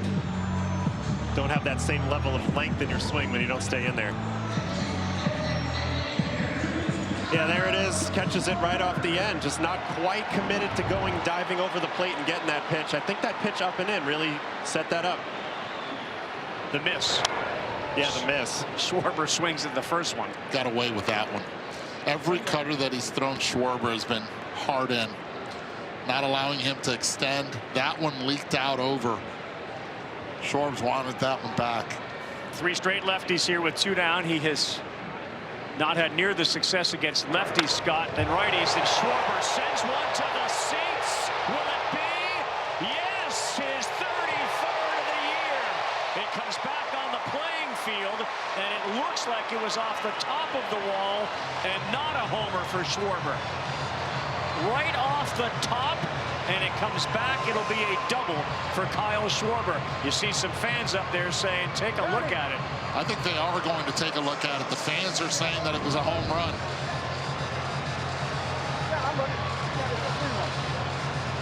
Oh my. That's the top of the railing. Live and in play, this is a crew chief review. Okay, I have a bone to pick with the bucket hat guy that's right there with his mouth open.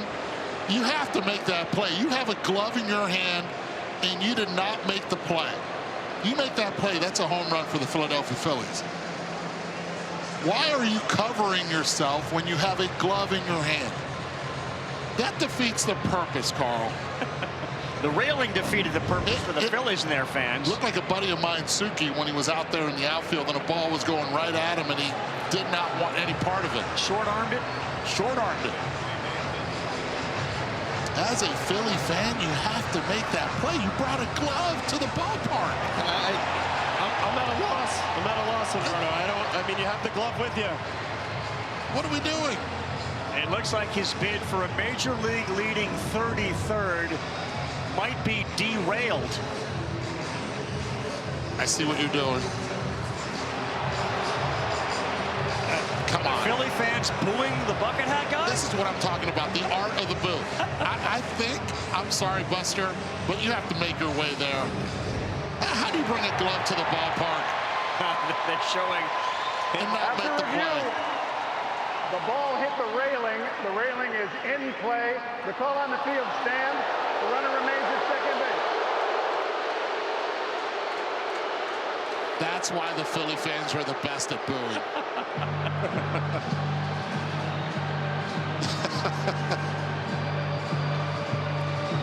With that double and the lefties continuing to come up, that's going to be the end of the night for Christian Scott. As close as Schwarber's ever come to a homer that he doesn't get. Long.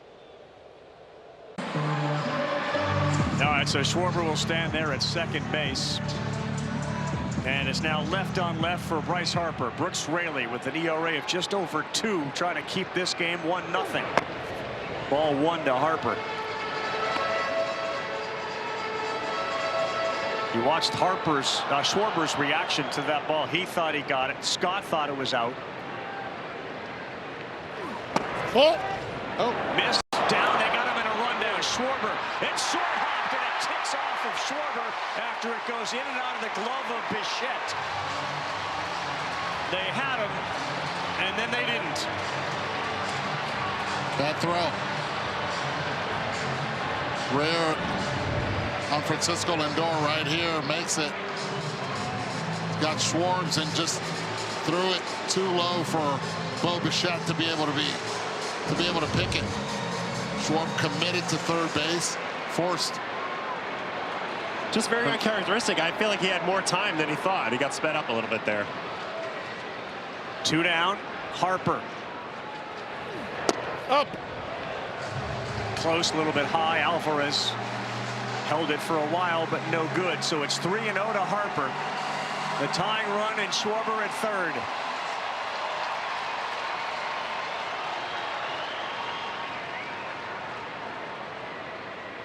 Let him loose. Inside, that'll be a walk for Raley. Let's go back to the double. Kyle Schwarber, we have to take a look at the first pitch. The cutter that stays right down the middle and gets away with it. Then he throws him the curveball. Right there, Kyle sees it. This one he does not miss. And you see Scott thinking that ball is gone. It held up. Now you got Schwarber at third base, Harper at first base. Inning still alive for Marsh. He's thinking the same thing. Guy brought the glove to the ballpark. Make the play.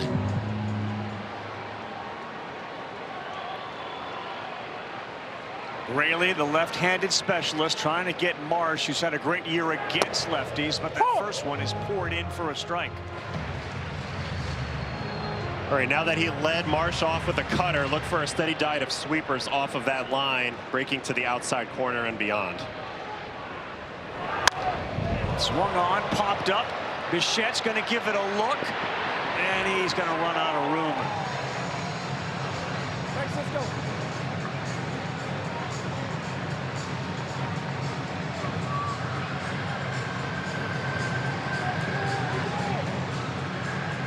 It's been a frustrating last couple of games for Lindor. We talked about the error that he made with a chance to end the game on Sunday against the Red Sox, which led to them coming back. That was, as you said, felt rushed. He had a chance to easily nail Schwarber, and he doesn't do it.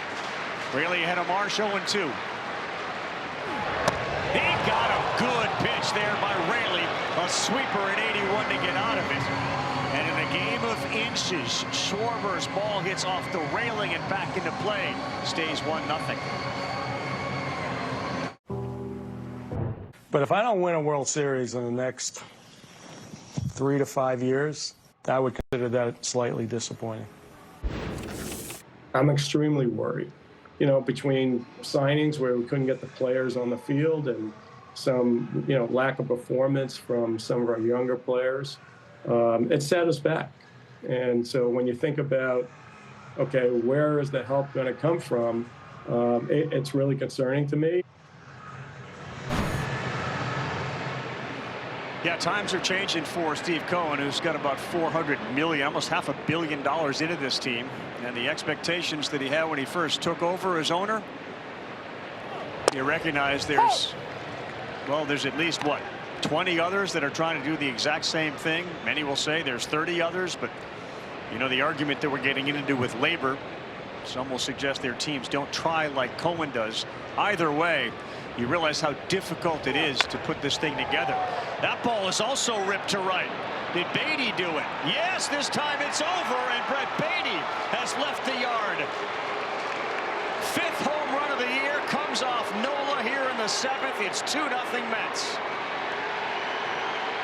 And for Brett Beatty's 2nd career hit off Aaron Nola, and this one's a big one. Don Mattingly believing in Nola, keeping him in there, and it's Brett Beatty that makes him pay. Yeah, and after a steady diet of off-speed pitches through the last few innings from Nola, Beatty gets a fastball above the zone and is able to beat it to the spot and take it out. So Mattingly sticks with Nola here in the 7th inning, and he gets burned here on the leadoff batter with Brett Beatty. 4th time that he's seen these guys. Alvarez, who's got a homer already, swings hard at that one. And it's 0-1.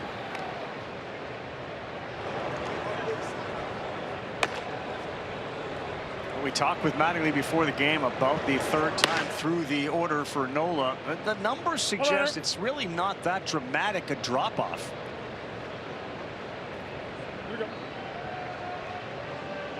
It's amazing once you get tabbed with that label, Adam, how hard it is to shake that label, because you generally don't get chances to do it. Yeah, no, and it involves trust. You have to earn trust from your manager and from your front office to be allowed to pitch 3rd, 4th time through the order these days. So, you know, even when the stats back you up, sometimes that trust isn't there, and sometimes it's not even your fault. It's more so that you just have a bunch of killers down there in the bullpen that can come in, and they project a little bit better in that spot. Well, we certainly saw that during the All-Star game, and that was not a traditional bullpen, but the bullpens combined in the All-Star game to strike out 27. 4-0 American League win. It left a lot of batters leaving batters boxes muttering things like, that was gross. Mason Miller was disgusting. Yeah, it was on full display. The show the American League pitchers put on. I mean, Cade Smith. I mean, it was unbelievable. Farland 3-1. Nola. Alvarez gets into one to left. Marsh looks up, and that one crawls into the seats. Schwarber got robbed by the railing, and Alvarez hit one just off the top or just above it for his 2nd blast of the night. And back-to-back homers make it 3-0 New York. Okay, so he hit a home run. First time was on a breaking pitch. Then he was 3-0 on the count the last time up, and he saw 2 sinkers middle in, tracked those, and this time when he got it 3-1, he was waiting for it, he saw it, and he did not miss it. Francisco Alvarez has been hit by a bat, and he's used his bat to blast 2 more home runs into double figures. Nola's night is over, muttering to himself right now. Great news. Back here in a smoky Citizens Bank ballpark to open up the 2nd half of the regular season, and it's the New York Mets who lead the Phillies 3-0. Francisco Alvarez, 7th career multi-home run game. And the new pitcher is Jonathan Molan, the righty. And his first pitch misses off. Big time velocity.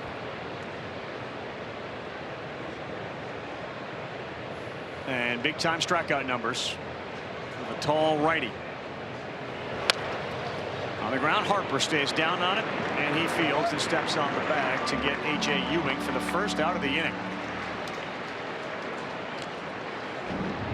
The old baseball is a game of inches. Kyle Schwarber hits one literally off the top of the railing, comes back into the field of play, called a ground rule double.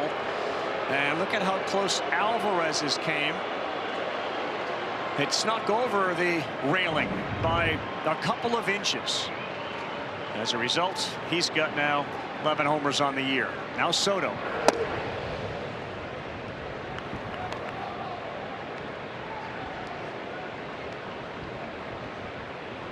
Home run goes right over the railing there. You got a good chance to be seen on TV, and both guys there, one with the glove, and those two know we've been on TV.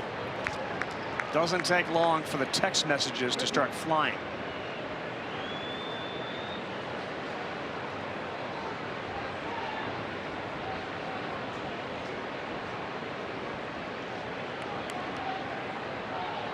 Soto, a single, a walk, an intentional walk.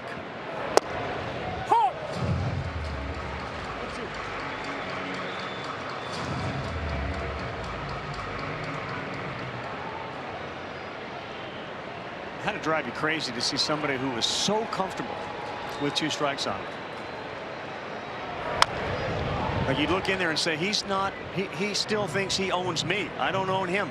Yeah, I mean, the biggest example from my career I can give is facing Carlos Beltran. I felt like no matter what I threw him, he never moved in the batter's box. He always presented that appearance that he was in control, that anything I threw over that white thing, he was going to hit hard, and there was really no wiggle room there. And I think that's the same presentation that Juan Soto's giving.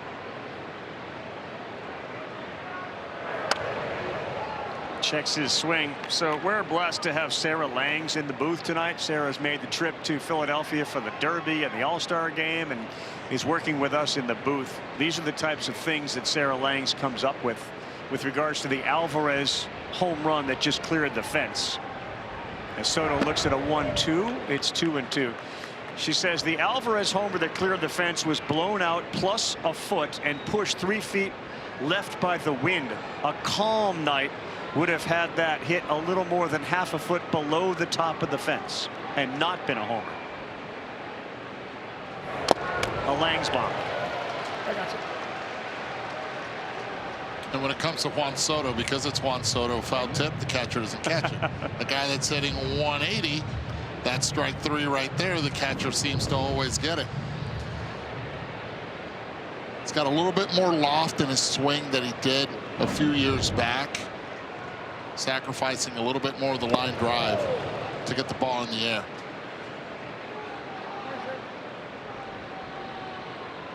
And look where he is, right back to 3-2. Just because you jump ahead of Juan Soto doesn't mean you're going to get him out very quickly. Hardly. And he makes adjustments. He doesn't turn that right foot towards the inside part. He stays level, also chokes up a bit on the bat.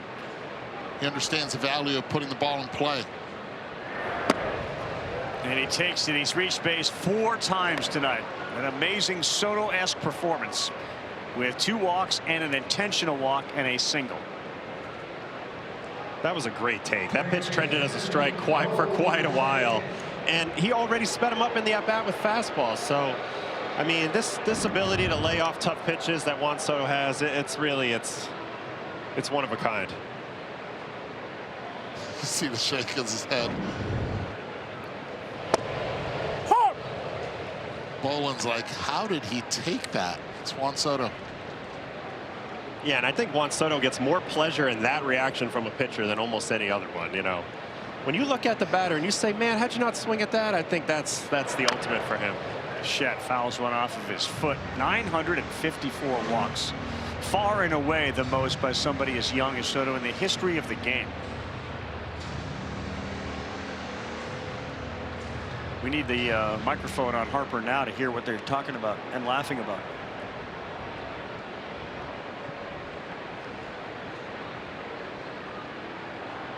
Boland replacing Nola after we gave up another homer and a ground ball. He thought about barehanding it. Turner steps on and fires. Soto down on the grass to get out of the way of any throw. Was it the grass monster, or did he do it on purpose? I think he just did not want to get hit in the head. Back-to-back Met blasts. Beatty and Alvarez. It's 3-0 in New York.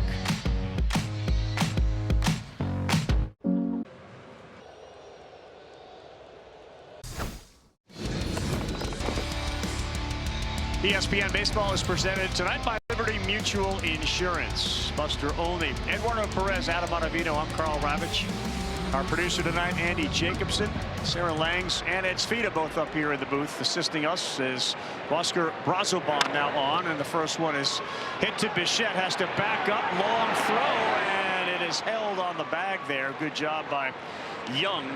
And on one pitch, Alec Boehm is retired.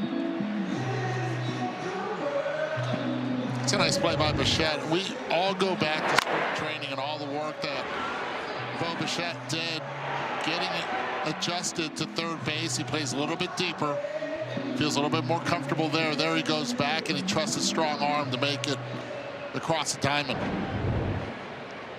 Now Stott. That is a fastball, hard one at 97.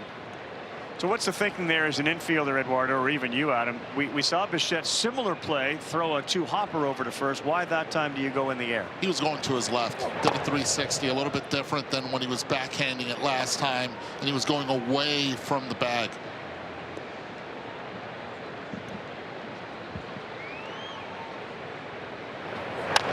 Stott slices one into the seats. He's 0 for 2 with a couple of strikeouts tonight.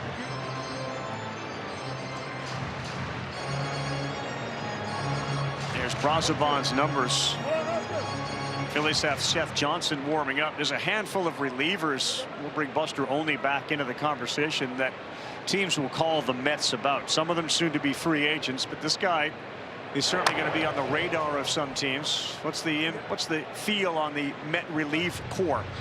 You would assume, Carl, that these conversations are picking up steam. I talked to several GMs today, and they said that really people in the industry were taking the last few days off after the draft, but today they're reconnecting and they're talking to each other. And you laid it out how the Mets situation is so clear. 1-2. Stott hits this one well towards the gap. Ewing is going over, and he's there to pick it off as the ball reached the track. Good tracking by Ewing. Man, he went a long way for this ball out in center field. Ewing originally positioned in slightly left center field. Got a great read off the bat, chased it all the way and catches it in front of the Philly bullpen out there. Buster, any more thoughts on the Met? Oh, yes. Yeah, especially with the Tigers and the Red Sox, you know, getting back into contention. The Mets could be the one-stop shop for a lot of teams for pitchers because they got Freddie Peralta, of course, and at some point Clay Holmes, who's coming back from that broken fibula earlier this year. They have A.J. Minter, Brooks Raley. Yeah. You mentioned Brazoban. He's another guy. And I do wonder if the Mets will certainly listen on Luke Weaver, who's got one more year on his contract. But with the volatility of relievers, maybe they'd be open-minded to something. And from the Mets' perspective, yeah, there have certainly been situations in the past where they wouldn't want to deal with a division rival. They wouldn't want to deal with the Yankees. Yeah. It's kind of wide open right now, where they can just simply focus on trying to make deals that make this team better going forward. Is Devin Williams not tradable because of the contract and maybe his season? Is somebody like Luis Robert tradable? Yeah, look, well, Luis Robert has an expensive option at the end of the year. If people believe that he could come back with the need for right-handed hitting, yeah, maybe somebody would take a shot at him if the Mets were to eat some of his salary this year. You know, the fact is that this is where the Mets' resources come in handy. Where they can pay down some contracts if that's what it would take to make a deal. But because they're just going to be so few sellers this year, I think the Mets are actually in a good position to make some good deals, assuming they pick the right guys.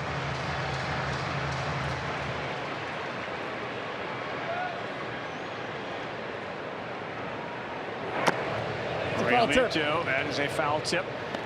You don't want to say it's a silver lining because after last year's collapse and this year they're on a pace to win 66 games, there would be their worst season in more than 3 decades.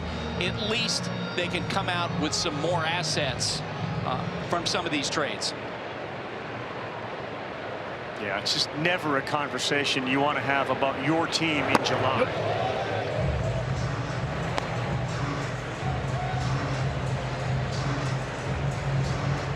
The other part of it, we'll have this conversation in the next inning, but you're looking at an interim manager on both sides here in Philadelphia and New York.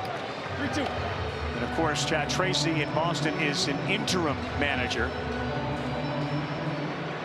As you take a look at the worst record since the August of 2025. So it's not this year alone. It's August of last year. Lindor will charge. Real Muto used to be able to fly, but he is nailed there. We'll get into the Alex Cora discussion. Is there an interest in either of these franchises to bring him in as their next manager? And does he have interest in doing it?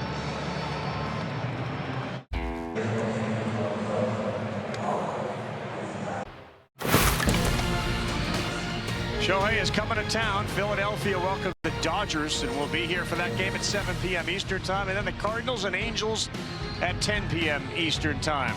Walker, the home run derby champion, Mike Trout. Get both games live on ESPN, streaming on the ESPN app. Conditions here at Citizens Bank Park deteriorating. It feels like a fog, but it's smoke that is rolling in. And Iasonia went over to talk to the outfielders for the Mets before they came off the field, asking how it is out there. And they said it's getting darker out there. Their breathing appeared to be okay. As we get set to start the top of the 8th inning with the Mets up 3-0. Thanks to 2 Francisco Alvarez homers and a Brett Beatty blast.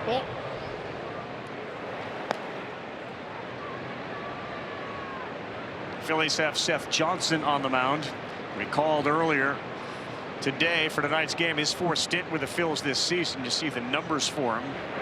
They also found out over the break, as Mattingly's told us, Brad Keller, who was originally put on the 15-day injured list on Thursday, a tear in his UCL. That brought Johnson back up, and Mattingly said Keller done for the season.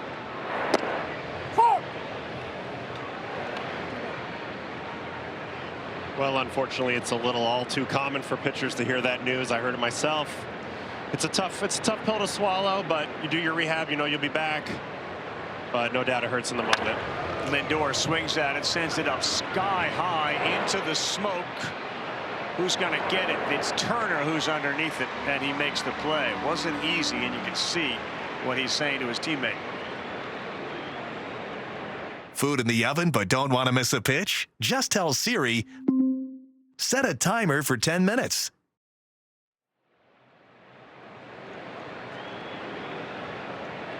Catching a high fly is hard enough, fellas, but you can see Turner's reaction looking over at his buddy Bohm. That was not easy. Yeah, they're having conversations out there right now. Bench quickly rolls one over to second. Stott, who's been solid tonight, is there to make the play.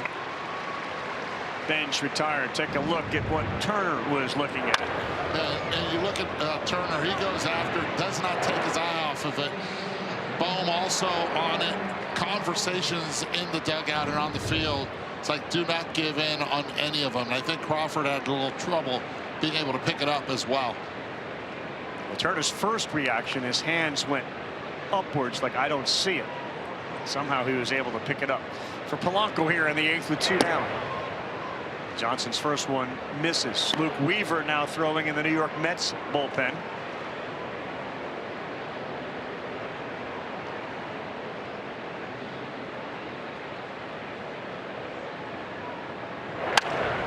Liner to left. Marsh back. Still back. And he reaches and makes the catch. Half a snow cone with a flip to a fan. We go bottom of the 8th. 8-9, then the top of the order after Marsh with a marshmallow in left. If sitting.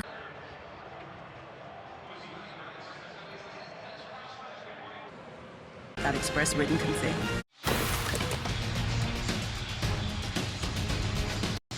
ESPN's presentation of the Phillies Mets game here is presented by Liberty Mutual Insurance. Bundle your home and auto with Liberty Mutual Insurance. Luke Weaver has come into the game as we see the Mets, who have gone yards, celebrating their home runs tonight as they try to start the second half on a good note.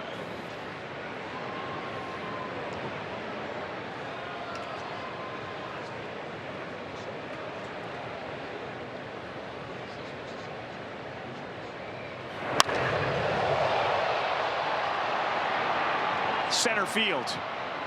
And underneath and camping there to make the play is A.J. Ewing.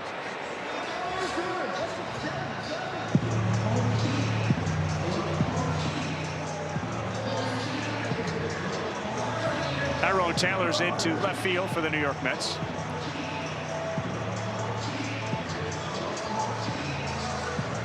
Juan Soto out of the game. So Taylor in for Soto.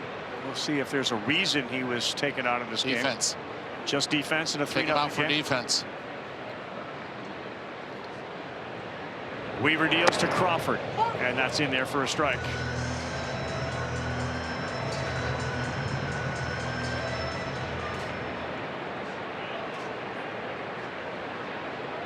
50% of the time, Weaver will throw yourself a fastball, changeup 35, and a cutter every now and then. Another one up into the air. Bichette and Lindor. It's Bichette. Weaver's got 2 outs on fly balls. Yeah, Luke's been unbelievably locked in over the last 2 months. Gone completely scoreless. He's all over the strike zone. He seems to have a perfect feel this year for his fastball at the top of the zone and the bottom of the zone, as well as the changeup at the bottom. So he's got it all working, and he's just trying to stay in this state as long as he possibly can. Adam, would you consider moving him, a reliever? I mean, I would listen. I would be a little reluctant to, considering that the Mets want to contend next season, but I would certainly listen and see if somebody makes you an offer you can't refuse. And given the state that there are so few sellers, it appears, that'll probably ratchet up the price tag they can put on him. 2 down, working to Turner. And Weaver. And that ball is smoked left field and deep. And this one is out of here. Trey Turner. Touch him all time. Yeah, that's my fault. Yeah, welcome to the play-by-play. Ay, ay, ay. Oh, boy. Locked in, and that one is the 11th of the year for Trey Turner. And this is what they also need from Trey Turner. A little popping at the top of the order. They've been getting it from Schwarber when Turner was down, and Turner this time 101 miles per hour, fastball right down the middle, does not miss. Gets perfect extension. As soon as he hit it, he knew it. Well, we were talking earlier in the game, it looked like Trey was hunting something middle in. So that held up there and got something middle in, turned on it. Here is Schwarber, robbed by a railing of his 33rd homer of the year earlier, and he looks at strike 1 right on the corner at 95 from Weaver.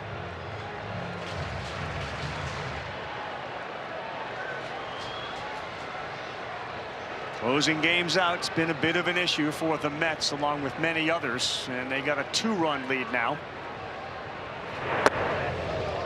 Down.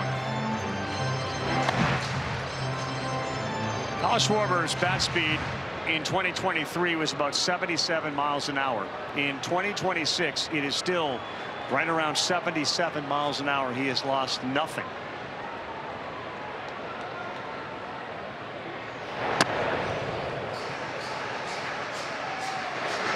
He has seen a handful of pitches come close to that uniform of his on the inside.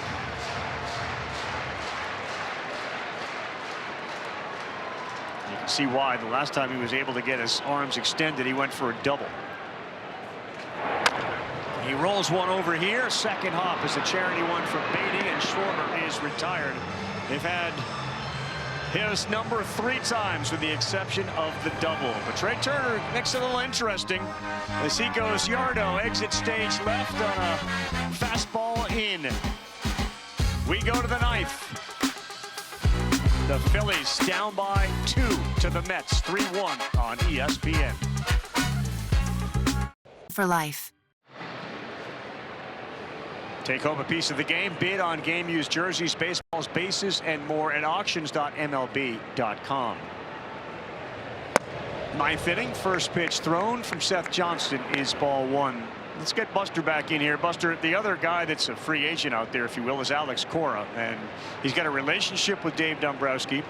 Not sure what the interest would be since the Phillies have been so good under Mattingly. And the Mets, I would assume, would have an interest in Alex Cora. Yeah, considering that he's regarded as one of the best managers in baseball. Look, Cora, as we know, was offered the Phillies job. He turned that down. Don Mattingly told us last week that he would be interested in staying beyond 2026. We don't know how that's going to affect the thinking of Dombrowski. John Middleton, who of course owns the Phillies. So the question is, will the Mets pursue Alex Cora at the end of the year? So you think that the Phillies, because he said no when he was available early, have ruled him out? No, I don't know.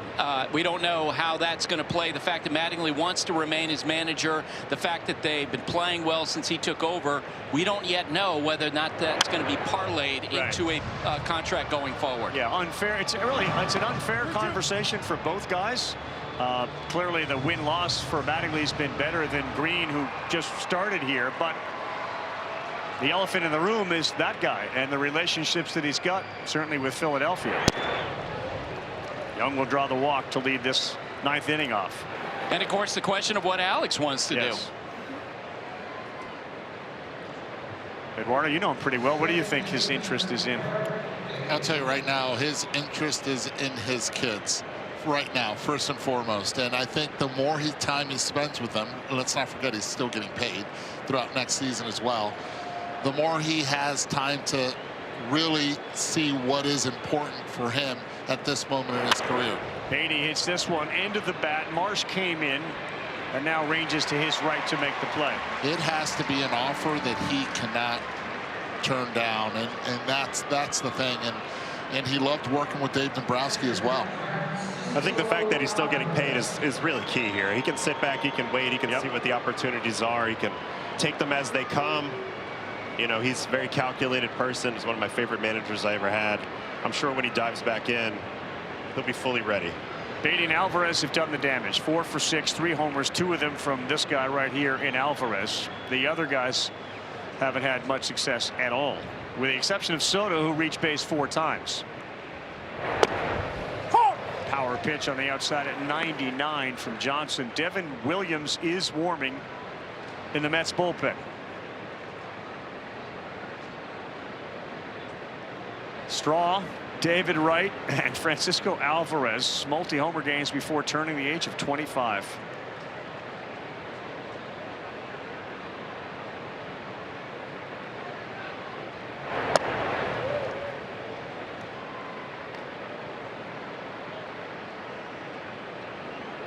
Well, they're certainly going to work him away here after he turned on that sinker in the last at bat. See if he can do something in right field.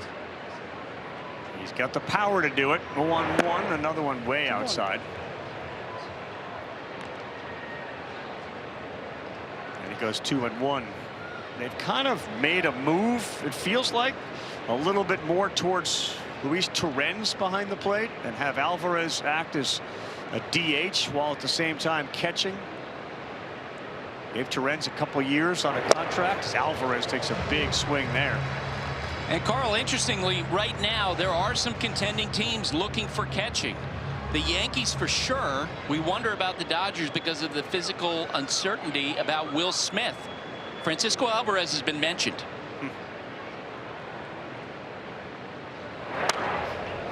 Well, a healthy Francisco Alvarez can help any team. Last year just had a lot of injuries, especially with his hands. The hamate out of during spring training early on, then sliding in the Little League Classic at second base as well, getting hurt. 2-2, 2 homers for Alvarez. Swung on and a sword swing. He's gone second out of the inning. And a strikeout for Johnson.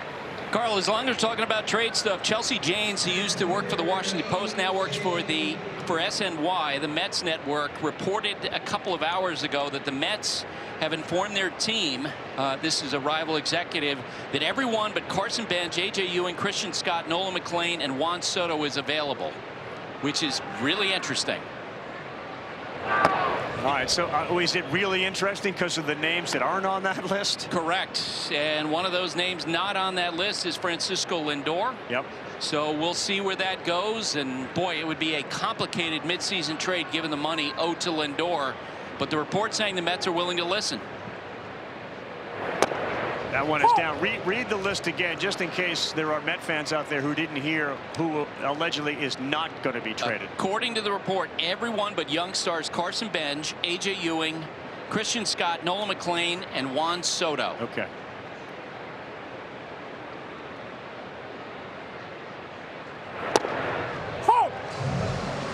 What does that list tell you, Adam, about the Mets' willingness to transition? I mean, I think it just shows where they're at right now. They're trying to figure out the path forward. All options have to be on the table. You never know what you're going to get offered. Certainly, there's pieces that are coming up on free agency, particularly in the bullpen, that they definitely will move. But the fact that they're listening on everything shows that they have the right approach. I mean, you never know what's going to get offered.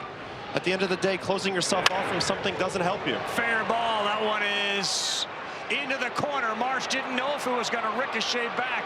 He has to go to the wall to pick it up. The run comes in and scores. A.J. Ewing delivers an RBI double to increase the lead to 3, and Marsh didn't know if that was going to hit off that fence and bounce back towards the infield or scurry along the wall. And as a result, it went to the wall. Right, and this is the only way you can play it if you're Marsh. You don't know if it's going to hit that corner and just stay there or not. Plays it as best as he can, but the ability that Ewing had with that short swing on a 1-2 count to keep that ball fair, really impressive. Allowing that ball to get really deep. Heck of a swing in that bat. Soto's spot in the lineup is back up, but instead it's Taylor who's swinging. That's a see the shift. That's perfect. That ball's in the air. It turns out to be foul.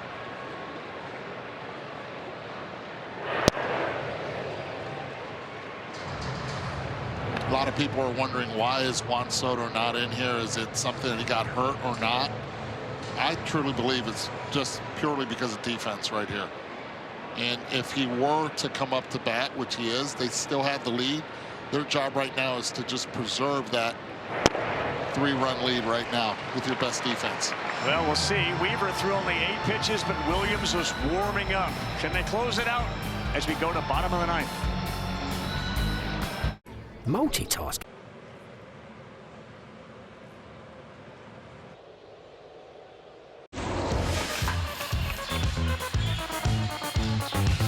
We are back, and Francisco Alvarez, 2 bombs tonight. Brett Beatty also leaves the yard for the 5th time. They get some insurance as Devin Williams is now into the game for the Mets. He's looking for his 100th career save. Then the Mets had won 130 straight when leading by multiple runs entering the 9th until Sunday.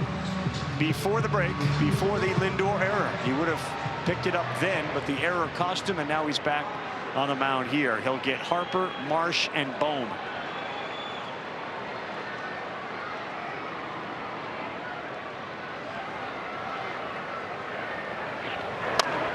Harper fouls the first one back.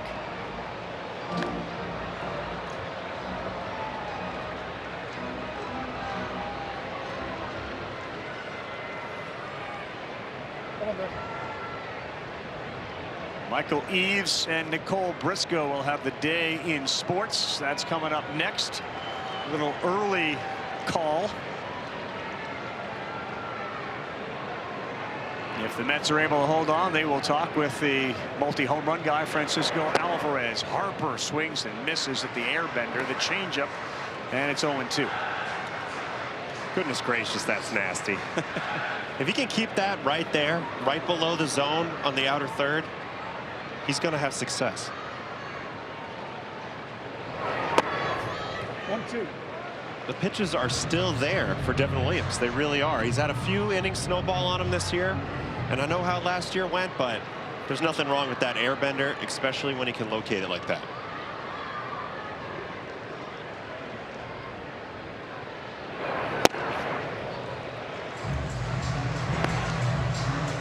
How important is it for somebody who relies so much on that changeup to make sure that your fastballs are close enough that a guy like Harper or anyone else would offer at it? It feels like that's part 1 to the part 2. Harper on the ground, fielded cleanly by Beatty. Yeah, it's huge, Carl. I mean, when you're a two-pitch pitcher like Devin is, the pitches play off of each other. If one of the executions is off, it's going to affect the other. And at times, the last 2 years, it's mostly been a location issue with him, pulling a couple changeups down and in, not being competitive enough with the fastball. But the stuff really is still there. So I think a good stretch of pitching for Devin Williams is right on the horizon. He speeds you up, elevated fastballs, at least changes your eye level with it. And then the action that he has on the changeup that you know as a hitter, he has it in his back pocket. He can back to back it on you at any time. Really works. It's almost like a splitter action. Yeah, and I do wonder if the league's just seen it a lot, and that's part of it, you know? I mean, as good as it is, it really catches your attention, right? Every single hitter sees it, and they say, man, next time I'm going to have a whole different game plan for that. And now he's been around long enough that everybody's seen it a bunch. So, yeah, it gets more challenging as you go, but those components are there. Is it the pitch, which clearly they've seen a lot, or is it the delivery of the pitch? Is there anything that you pick up on when he throws it that you say, I know that's what's coming now? No, he throws 96 miles per hour still. That's the thing. Unless he's tipping as a hitter, it is hard to just sit changeup. Liner left field, caught out there by Taylor. And there are 2 outs as the Mets look to close this one out and start the second half on a good note. There had been a little data that showed that he was spinning his changeup a little bit differently over the last year or two than he had early on in the career, but the movement remained pretty constant. So to me, I didn't look at that immediately and say, oh, the changeup's broken.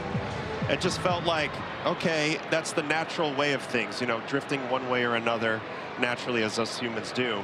But I still think the pitch has great movement. If anything, he might want to think about adding something to the repertoire, but that fastball and changeup are a pretty good place to start for any guy.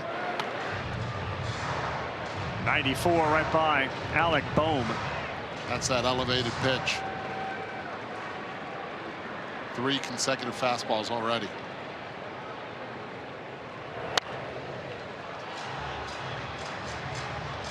Make that 4.